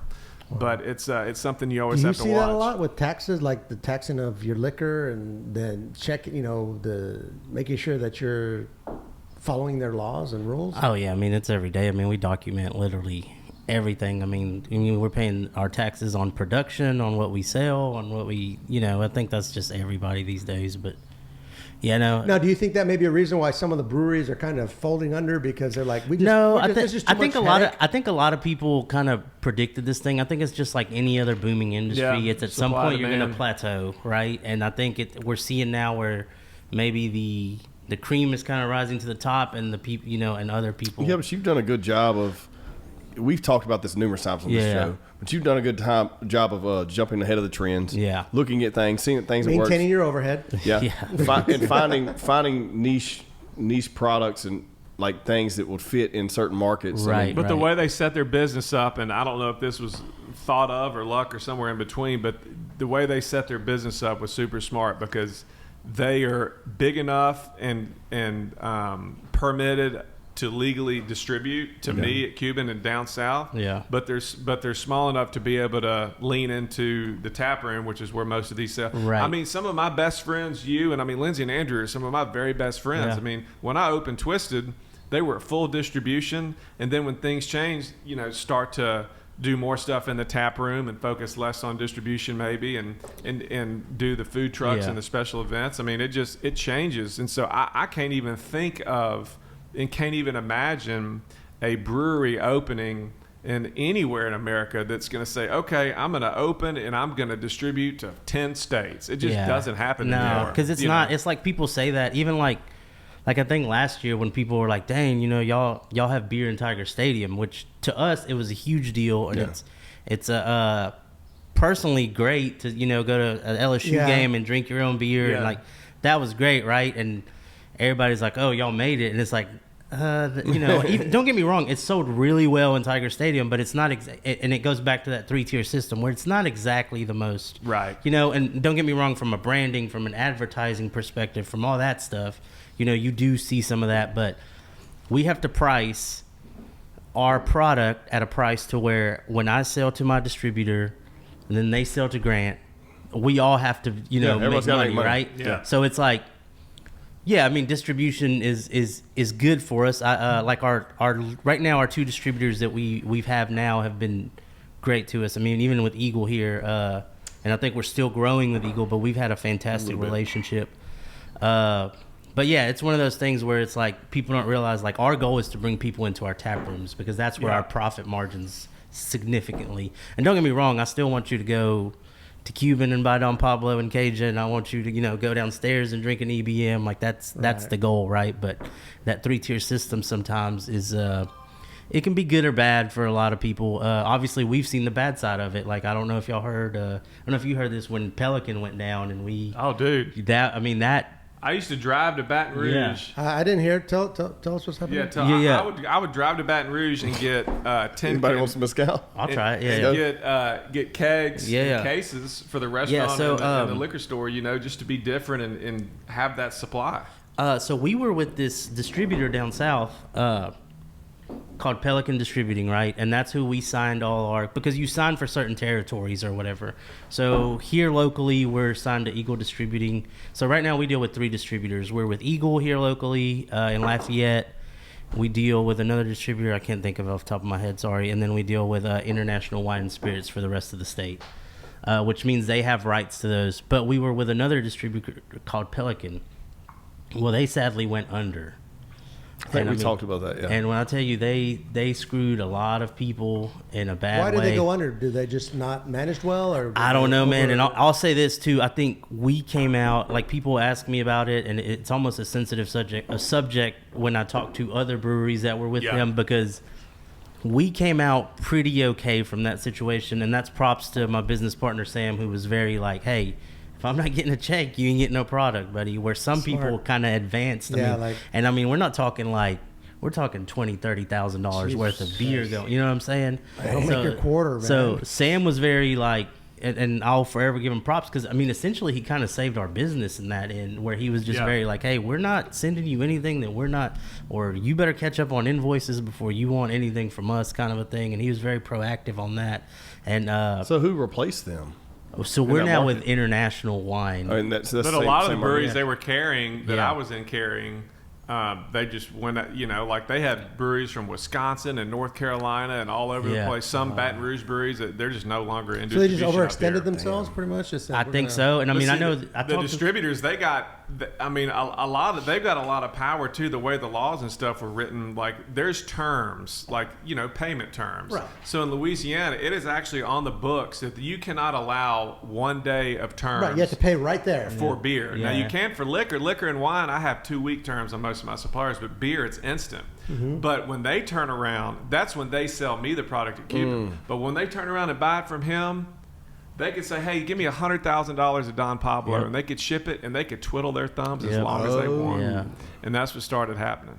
Well, when I used to run golf properties, I hated food and beverage, but, it's a whole different podcast. But food and beverage, when Republic or American or whoever would come in to Glazers or whoever would come in, it was like, you got to have a check today. Yeah. You got to pay today. There is nothing. And so, that's kind of and I thought that was very interesting that was the only type of industry, the only type of vendor that we had that was like, you pay us now. Yeah. It's almost like mafioso kind of thing. It's like, hey, you want your shit, you pay us now, or else you don't get it. Whereas my Titleist on my golf ball, I could 90 days, I could just put them off like that. But if you want your liquor, you gotta do it now. But they wanted liquor more than golf balls. That was wild. I'll say this: it was a shitty time for us. Like, I'm not afraid to say, like, and it was. I'll say this: it could have killed us. It didn't, luckily. And again, I would give props to like Sam for staying on stuff. But also, it was. I think what happened that it took us a minute because we literally went to local distribution. And like I said, local distribution isn't the biggest profit margin, but it is revenue flow. Like it keeps you going. It's lights on. Yeah. So it was that kind of a situation. But then also, like, once we stopped sending beer to them, we just had a backlog of fucking beer. Yeah. And and obviously Grant will tell you this, like here, like we're lucky right now where we're moving a lot of Don Pablo, we're moving a lot of Cajun, we're moving a lot of EBM. Like we are moving that, and those 3 brands can kind of. But when we release our IPAs, when we release our sours, that kind of stuff, we don't have the market for that here. Yeah. So all that stuff goes down south. And I mean, right now, like we're with International, like they'll pick up 50, 60 cases of an IPA and move it no problem. Well, that was what's happening. Whereas like we brew an IPA, we might only sell 10 cases in the tap room. I might get Grant to take a case. I might get this other place to take a case. But now I got 40 more that I don't know what the hell to do with, and it was creating this backlog of like fridge space. A lot of and all this overhead, other too. stuff. Yeah, because you can't stop brewing. Yeah. But see, that's a very good thing for like anybody who is listening to this or watching this. Our two listeners. Yeah. Well, three now that Grant's here. We got his wife. Yeah. Is when you have a business, and a lot of people don't understand this, selling a product and receiving payment for that product are two totally different things. That's right. 1,000%. Yeah. And a lot of people are like, well, you know what? Well, they want to buy they want to buy this amount. Okay, but when are they going to pay us for it? Yeah. So you can have $100,000 in sales, but if you only receive $50,000 of that because these other people are still holding off, that's not good business. Yeah. And a lot of people look at short term and say, you know what? Oh, we can sell them. Let's sell it to them. Yeah, but it's 120 days. Yeah, It's yeah. the terms they want. A lot of consumers don't understand that. That's don't. a different tier of business. Like what you're talking about, Right. It's, Yeah. you're dealing with Business owners, especially distribution. small business Yeah. owners, Right. needs to Right. understand They, that. they do. But customers, they don't. They're just like, Yeah. what are you talking about? You're busy. Yeah. We see people in the store. Oh, yeah. We're buying your stuff. I've There's people in the had tap these room. conversations, and I think it's like it's one of the perceptions of business that certain people don't understand. And I think it even happens with your employees sometimes. It's like 1,000%, they see yeah. these people like coming in, they're like, you're packed on Friday and Yep. Saturday night, you're raking it in, and it's like, yeah, but I paid you and everybody else here the cost that it you have all took the to overhead make and the all this. distribution and all that. The one thing a big eye-opening thing for me was just margins. Yeah. So a big part of what I've always believed in is donations, and so at the restaurant we donate, and we donate a lot of food, the gift cards left and right. I never said no. But your profit margin on a burger is like 70%. Your food cost say 30%. Yeah. So your profit margin is 70%. Now you got to pay everything else, but you're starting off there 70%. I sell you this bottle, my profit margin is 25% before everything else goes. Right. So a lot of the people that I used to give $100 gift cards to at the restaurant, well, I'm giving you $100. I'm really giving you $30. Okay, Yeah. the rest of it's well. Now, if I'm giving you $100, I'm giving you $75. Exactly. And so it's something I've got to remind myself a lot, the crew, and we still give every day baskets and all kind of stuff. Yeah. But you really have to, as your business owner, like what you're saying, especially if you're in different businesses, you really have to remind yourself, okay, if I'm giving, or like now I'm in my dad's family business, the car wash, like, okay, I'm talking to this nonprofit, I'm talking car wash, or am I talking sandwiches, or am I talking booze? Because that $100 is a different dollar. Right, in each of the exactly. businesses. It costs me. To you, it looks like $100, but to me, it costs me, and you don't even see that. You didn't realize the sacrifice that I made to make sure that you guys get the $100. Right. To you, it's just, oh well, you got 100 people in your shop. It's nothing to you to get. They didn't see that $3,000 light bill Oh, or no, whatever. exactly. It's like Yeah, that I'll kind of get some stuff. solar panels up to that tomorrow. That's what I tell people all the time. It's like, dude, if you know what it takes to turn the key at the first of the month, every month, just I got to tell you what. I've been in a position where I had to make a 3 payroll month. It was my responsibility to make a 3 payroll month, and I've been in a position where I just worked at a company that had to make a 3 payroll month.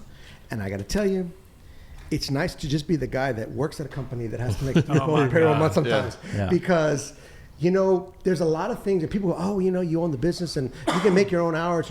No, you don't. There's no such thing as making your hours. From the moment you wake up to the moment you go to sleep, and even in your sleep, you're constantly thinking about how am I going to make this? How am I going to make it work? How am I going to make it work? But some people are built for that. Some people are like, you know what? I love the challenge. I like you. I love the challenge. You.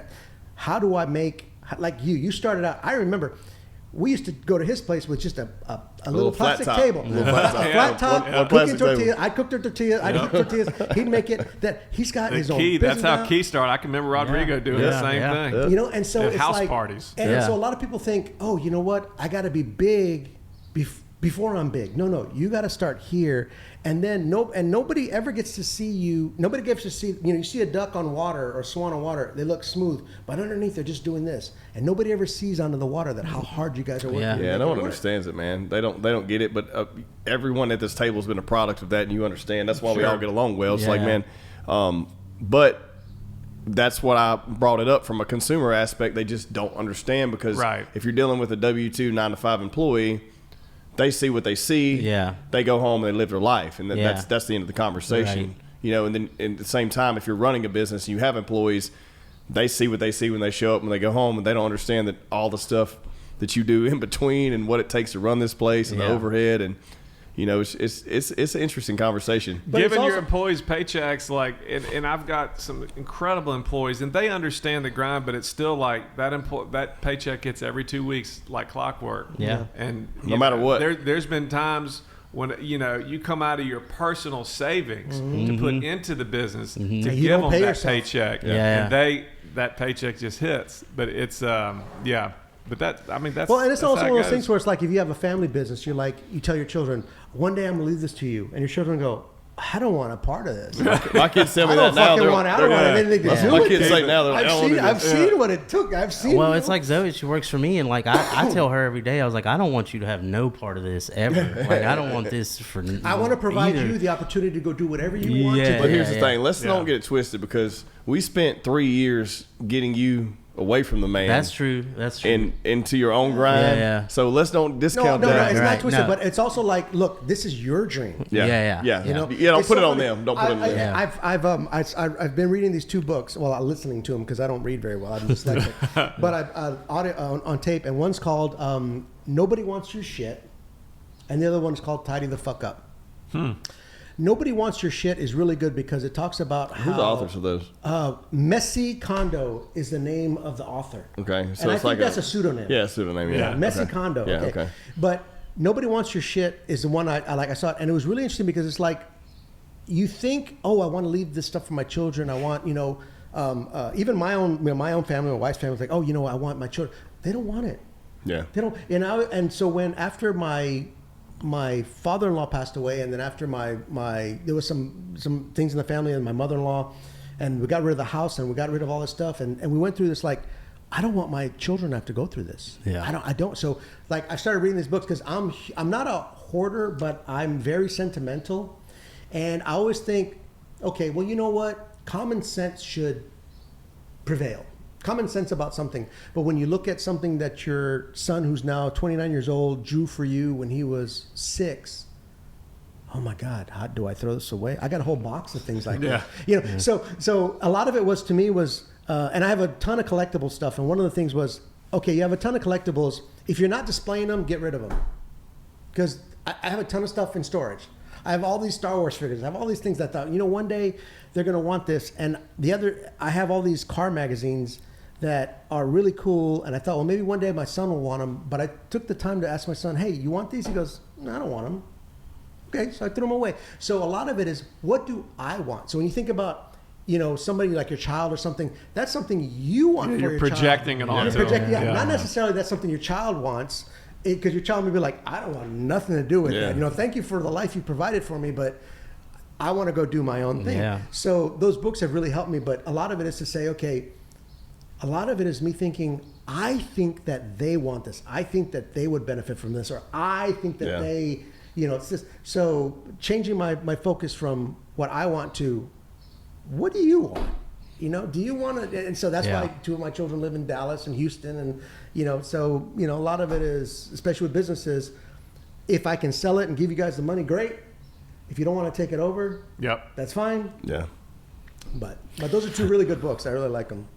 Yeah, I'll have to check this out. Yeah, no, I think I think there's so much stuff that like people don't understand about the business world, and honestly, it's just stuff that like I didn't even understand until I got into this life, and it's a grind. And like even like the other day, like I was talking to Martin from Caltex, and me and him had a conversation about like, because when he was asking me about like moving in with Great Raft and stuff, and I was like, I hope that whatever I tell you doesn't mean that you take it as I'm being a hater or whatever. But like, there's gonna be stuff that's gonna pop up, because they were just doing the pop-ups and stuff, and it's just stuff like there's gonna be stuff that's gonna pop up daily that you did not prepare for. Yeah, and it's gonna happen every single day, and like that. Those are just the things where it's like, I try to tell people, I was like, it's not what you're thinking. It comes with the territory, man. And you don't understand it until you're in it, and then once you're in it.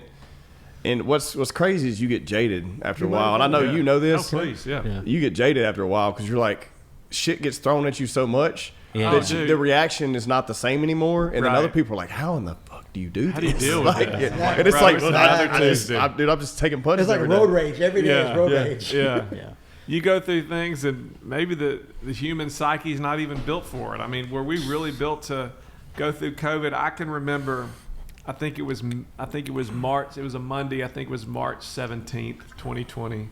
But I remember the day I was in my office at Twisted. It was a pretty small office, but I remember the day that the stock market was down 3,000 points. It was the largest drop in Dow history. At the same time, John Bel Edwards had just shut restaurants down.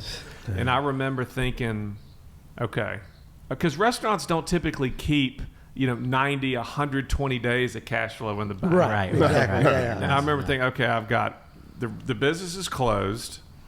My savings are down 25%, and the government just shut down. Like, okay, what are we going to do? And at that point, it's just you and you're full about the room this size, and I'm thinking, what am I going to do? Yeah. And you feel like you're on an island, and I mean, meanwhile, there's 100,000 restaurant owners in America that are having the same conversation, and brewery owners and retail owners and marketing owners. But at that time, it's just like, it's just you and the world. Like, what?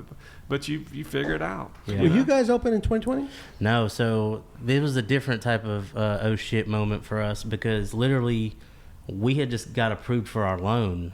Oh. And we started construction, and we're like, okay, we've been dreaming of this for forever. We started construction, and then all of a sudden it was just like, pull the plug on everything. So it was this weird little, like, construction crews were still going like full on, and it was like, do we push through? And it's like, but what if we keep pushing through and then we don't have anything to open to? Yeah. You know what I'm saying? And it was just like, I remember that. yeah. Luckily for us, like, I guess we made the right call, because we pushed through, and I mean, like, right when we opened was like everybody was ready to come back into the world, so it ended up working out. But it was a very oh shit moment. Honestly, it's like, damn, I've been dreaming about this, and now it's like, I don't even know what. Well, I will tell you this, and every one of us know this, the number one thing that each one of us in our lives had that did it was we had a good wife. Yeah, That's true. supportive. Yeah. A wife who said, you know what, I'm there for you. I'm here for you. Yeah. I'm here for you, whatever you need. Because like when we had problems going down, like with the golf course and stuff like that, I'd come home and my wife would understand. I don't want to talk about it, but also was never like, would only give me advice if I asked for it. Yeah. Didn't say, well, you know what you should do? You should just fire those people. You should do that. So I think there's a lot. There's a lot of things that go unsaid to say how important and how valuable it is to have a spouse who just trusts in you. Yeah. They don't trust that the business will work. They don't trust that the plan is right. They love you, and they trust you that you know what the hell that you're doing. Yeah. Because they're like, look, I married this man, so if he fucks up, then that's on me. I married the wrong man. Luckily, my wife came from the retail world. She's third generation. Her grandmother started a ladies boutique in 1976. So she's wonderful. third generation. So she's retail, super small, grew up in the stockroom, baby. So she understands, because you come home and it's like, you could be somebody that doesn't understand that they're your spouse, but I mean, it's like you're speaking in hieroglyphics. Yeah. Like, Right. Yeah, because most Right. people punch out, they go home, and everything is left back there. Right. Yeah. But we don't But punch no, out and go home. You wake up with it. You go to sleep with it. You're Yeah. in the middle of the night with it. Yeah. And Yeah. that's And it's a burden for the spouse too. And it for affects sure. your children too, because it's almost like, I remember one time, and it broke my heart, that my wife had told me, sometimes that her and my son would go, okay, let's see how he comes home today. Let's see, Yeah, let's see, no, let's I see feel what that. mood he's in today. Yeah. And it broke my heart. No, to go, I deal with that. Shit, I didn't even realize it. And the thing about it is, I found out this afterwards. And had I really put them first, I would have said, why are they kind of like off? And they're kind of like, they're not, hey Dad, we love you. It's like, let's see what kind of mood he's in first before we talk to him. If we're just gonna go to bed. No. Type of thing. So I think support systems are definitely the key to this. Well, it's kind great of to stuff. have people like us sitting at this table. We've all been, I feel like, just from knowing all of you guys, I hadn't known you as long as I've known them, but still, like, knowing you guys is like, we all have really good networks. Yeah, for sure. yeah. And people to lean on, because when you don't, man, you just can't make it. I'm sorry, I don't care who you are. You gotta have people that you can confide in, that you can bounce ideas off on, that you can collaborate with, especially here when you don't have 2 million consumers. Exactly. Yeah. Here it's like, Yeah. you have to really focus. What can I do to get the people in this area to come To me. I mean, that's the truth. I talked to this, like we were talking about, like people that you confide in. I think sometimes it's like nice to just have people that you can bitch with sometimes that relate, you know? And like conversations that I've had recently with like Rodrigo over at Key, and then like Kyle, who's our graphic designer, who now owns Saint Laurent or whatever, and just like, you know, we just bitch about stuff and we have the same problems, but it's nice to have like that. And like you said, especially in this demographic, like I brought up a conversation with them where, you know, especially at our Shreveport location, like here, luckily we're all kind of centered. So like, you know, like we are a popping area of Bossier where a lot of people are coming down here, and they might frequent all of us in one night. That's not an uncommon thing, right? Where they go grab a beer here, they eat here, or vice versa.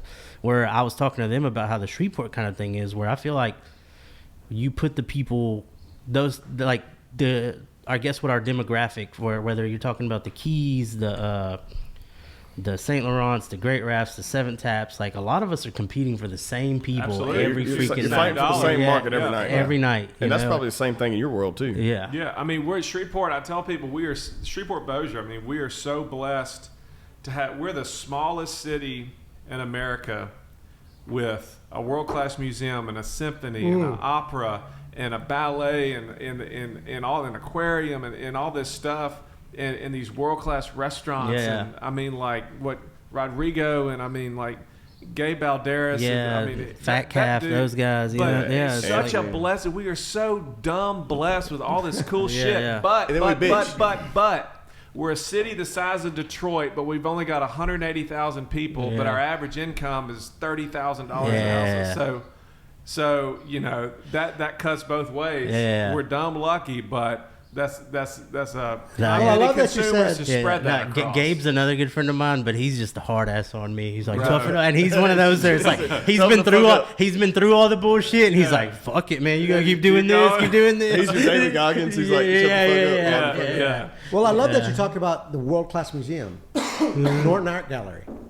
People who have never been to Norton Art Gallery have no idea. Go now. Take your family. Go now. Amazing. There's a Peter. Well, they used to have a Peter Ellenshaw gallery, but now they just have his pieces like spread out. And I don't know if you saw my Facebook post, but I took my grandsons to Norton. I didn't see that. No. And people I took my kids too, though. So people who don't know, Peter Ellenshaw was actually a matte artist for Disney. For Walt Disney, he did the Mary Poppins. When you see like all the chimneys and smoke coming up, he did that. What he did was he painted it against glass, and they put the glass against the camera, and you could see and look like you were actually in London. Yeah.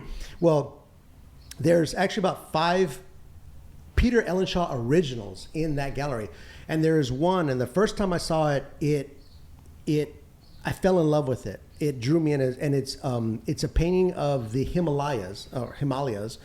In Nepal with a monastery or I don't know what they call it, but the monastery is about this big on a painting that's about 5 feet high and 8 feet wide.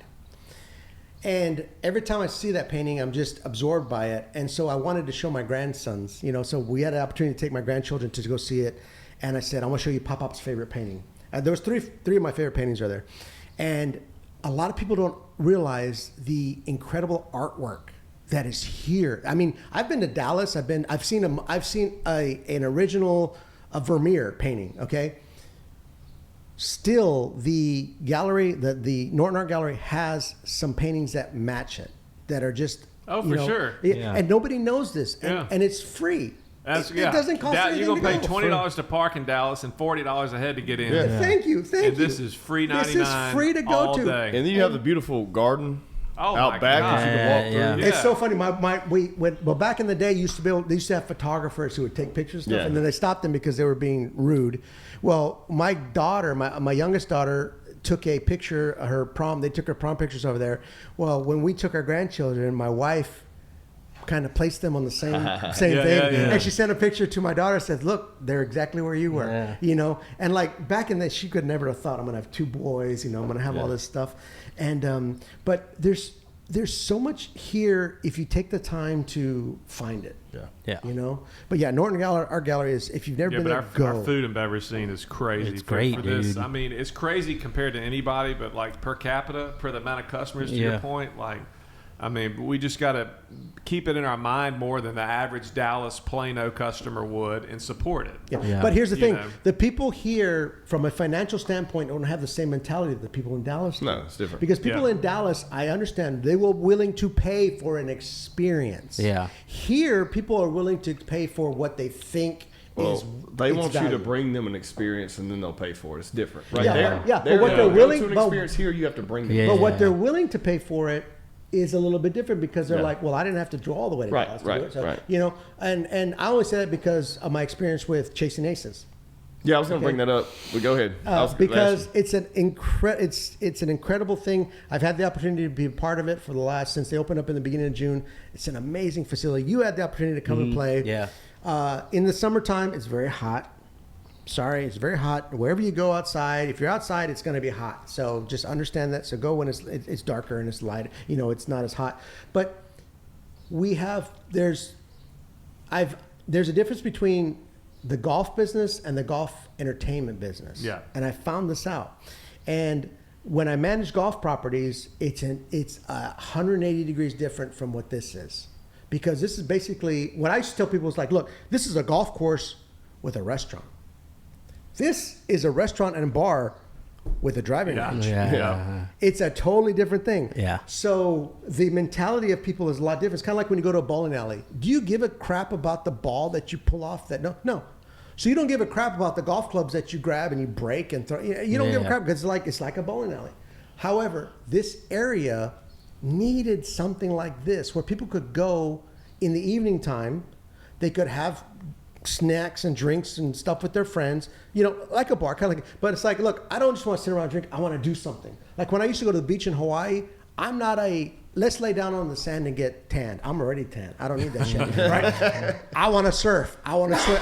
I want to do something. Yeah. This is great for people like, I want to do something, but I also still want my friends who just kind of want to chill and have some drinks and have some food. Well, it's not intimidating. So like a lot of people they're like, I'm not going to golf because I can't play golf. Right. I don't want to spend 4 hours. I don't want to spend Yeah. $1,200 on golf clubs. Well, here you can go. The golf clubs are free. Mm-hmm. You can play them 2 hours. And I mean, honestly, it's cheaper than Top Golf. Yeah. And in Top Golf, they charge you per player. Here, they only charge you per booth. So you can have up to 6 people per booth. I mean, next weekend, we're going, when GeekCon comes, my kids here, we're going to go. My family hasn't been there yet. But they're I going to haven't even been there yet. Just I haven't either. I haven't had time. I mean, I need to. It's a great thing. There's incredible management. David Martinez, who I met a long time ago, he was the general manager or the head pro at Palmetto. Mm-hmm. And him and I did a lot together when I was at Stonebridge and Old Oaks, kind of like putting tournaments together. And, because it's a small golf area. This is not Dallas. Right, So right. you got a small kind of golf team. Well, so him and I worked together a lot. So when I found out that they were opening up, I actually contacted him and said, hey, you know what? I really miss the golf thing, but I don't want to manage anything. I don't want to be in charge of anything. I don't like food and beverage. But I miss the golf as a business. Well, they have a par 3, a lighted par 3, which I had an opportunity to play. And they have an 18-hole putting course, which is not there's no the windmills or dragons. Yeah. It's actually a very difficult putting course. If you go and do it, but they provide you the putters, and they're not rubber putters. They're actually professional quality putters. And so what John Dudley is doing is he's bringing golf entertainment to this area. Is this area ready for it? Yes and no. Yeah. Because people want something like this, but no, because they still look at it as like, this is a bowling alley. Yeah. Yeah. The mentality of the bowling, like I can be as, loud or rude as I want because I'm paying. No. So for somebody who came from the traditional golf of memberships, we only let people stay on cart path only. You respect the grade. To people who are like, bro, I pay my money. Yeah. I'm gonna cigarette. Let's go. I'm gonna Happy Gilmore this motherfucker, right? So a lot of it. So I actually, have worked. I work only in the evening. I work part time because I miss the golf industry. So he was kind enough to let me come and help out. And so, we've had a couple tournaments and a couple par 3 things. And in Hawaii, I used to play par 3s at night all the time because they were lit. I used to love playing golf at night. So they have a 9-hole par 3, which is really good. Everything's artificial turf, so you don't have to worry about, the slope of the greens and things like that. But it's a great thing to go if you don't want to go to a bar. If you like going to a bar, great, no problem. No, if you like drinking your drinks at home, that's fine too. But if you want to go do something I don't just want to sit there and drink. They actually have a batting cage. It's not a batting cage. It's like a virtual reality simulator. Yeah. The ball pops up and they hit it. I haven't done that yet, so I don't know how that works. But a lot of people do it. So it's a really good thing for this area, and I'm hoping that people in this area understand it's something that's different, but don't abuse it. Keep it running. Don't there's no smoking because it's all artificial turf. So if you drop a cigarette or something, it could burn it or melt it. It's maybe fireproof, but it's not fire resistant, but it's not fireproof. So people have to kind of behave a certain way. But I've definitely seen a different type of guest there than I did in the golf course. But it's cool that hopefully they can, just like Drew Brees figured out with Surge, everybody wants a Top Golf, but Top Golf wants 1 million people within 40 miles or whatever. Like Drew Brees had with Dave & Buster's, similar to Top Golf. But on the flip, just like we were just talking about, the amount of golf pros and success that an area this size has had is crazy. Yeah. So if there's anywhere that can figure it out, what a great place to test that concept. To get people from Hal to David to Sam. What we've got here. There's a lot of people like me that can't swing a club and that have grown up and love the game. So if you can figure out, but I don't live in a city with 1 million people. So if I can go to a place like that and have fun with it, but a world-class facility, I think it's a good place to try it out. It's a lot. I mean, they're basically booked every night. Well, I think some things that like people don't realize sometimes is that like growth drives growth. So like I get questions all the time like, oh, y'all got this coming, are you afraid of it? It's like no. Well, we've all figured that out. And I think like more people need to get on board with that. Like, I mean, even like especially like our Linwood, like I would love it if fucking 10 businesses came down the road. It's cool because you guys being like second generation, like were you and Andrew, like y'all collaborating, y'all doing stuff like it's happening down here, it's happening over there. Like for the longest time, generations before us, everyone was like, oh, you only do business with me. If you're eating it, here. Well, oh, you must not eat here. Like, no, man, there's enough for everyone, but you got to be able to get along and collaborate. You don't look at a brewery different. You say, no, you're there, come here too, whatever. Same thing it's just, I mean, dude, it's something we've figured out that if we all just keep working together and not try to like talk shit on each other or get upset because someone's here tonight and there the next night. Like, I mean, that doesn't work.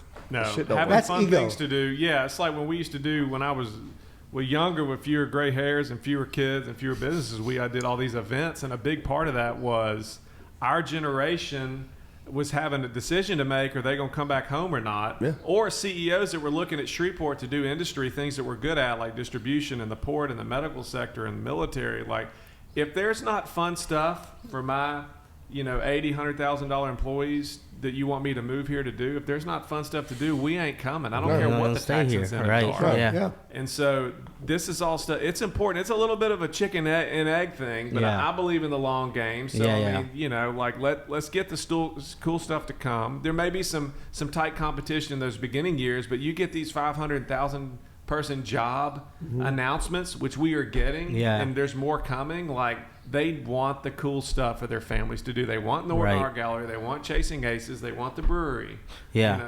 It's important. You've got to have that, or there's 100 other cities in America where they could go move to. Well, we're right on I-20. We're 3 hours from Dallas. Yeah, it makes no sense. It makes no sense for if you're failing here, it's because you're just not willing to participate. I feel like because you're being selfish. You're being like, you know what? There's such a collaborative wave that's been going on for the past 5 years. Post-COVID for sure. And we've all seen it. Like post-COVID, it's like we got to get our shit together. Let's all work together. We all feed off of each other.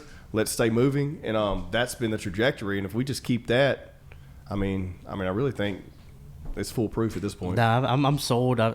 I'm sold on the growth drives growth. Like even if it's not my direct growth, it will eventually affect me in a positive way. A rising tide raises all boats. All right, we're finna wrap up. I'm gonna leave a cliffhanger. There's a huge announcement coming up down here. I'm not going to tell anybody. I'll tell y'all after Okay. after this. But we have some good news brewing more for this this entire north part of the state. So I'm excited. Oh, yeah. Hell yeah. Grant, I thank you so much. Thank you so much. You and Cheers, I guys. have gone back and forth on Facebook Messenger. Yeah. Thank y'all for answering having me things. be the first number 4. I like We it. It's been appreciate fun. having you, Yeah. brother. Cool. Well, let's wrap it on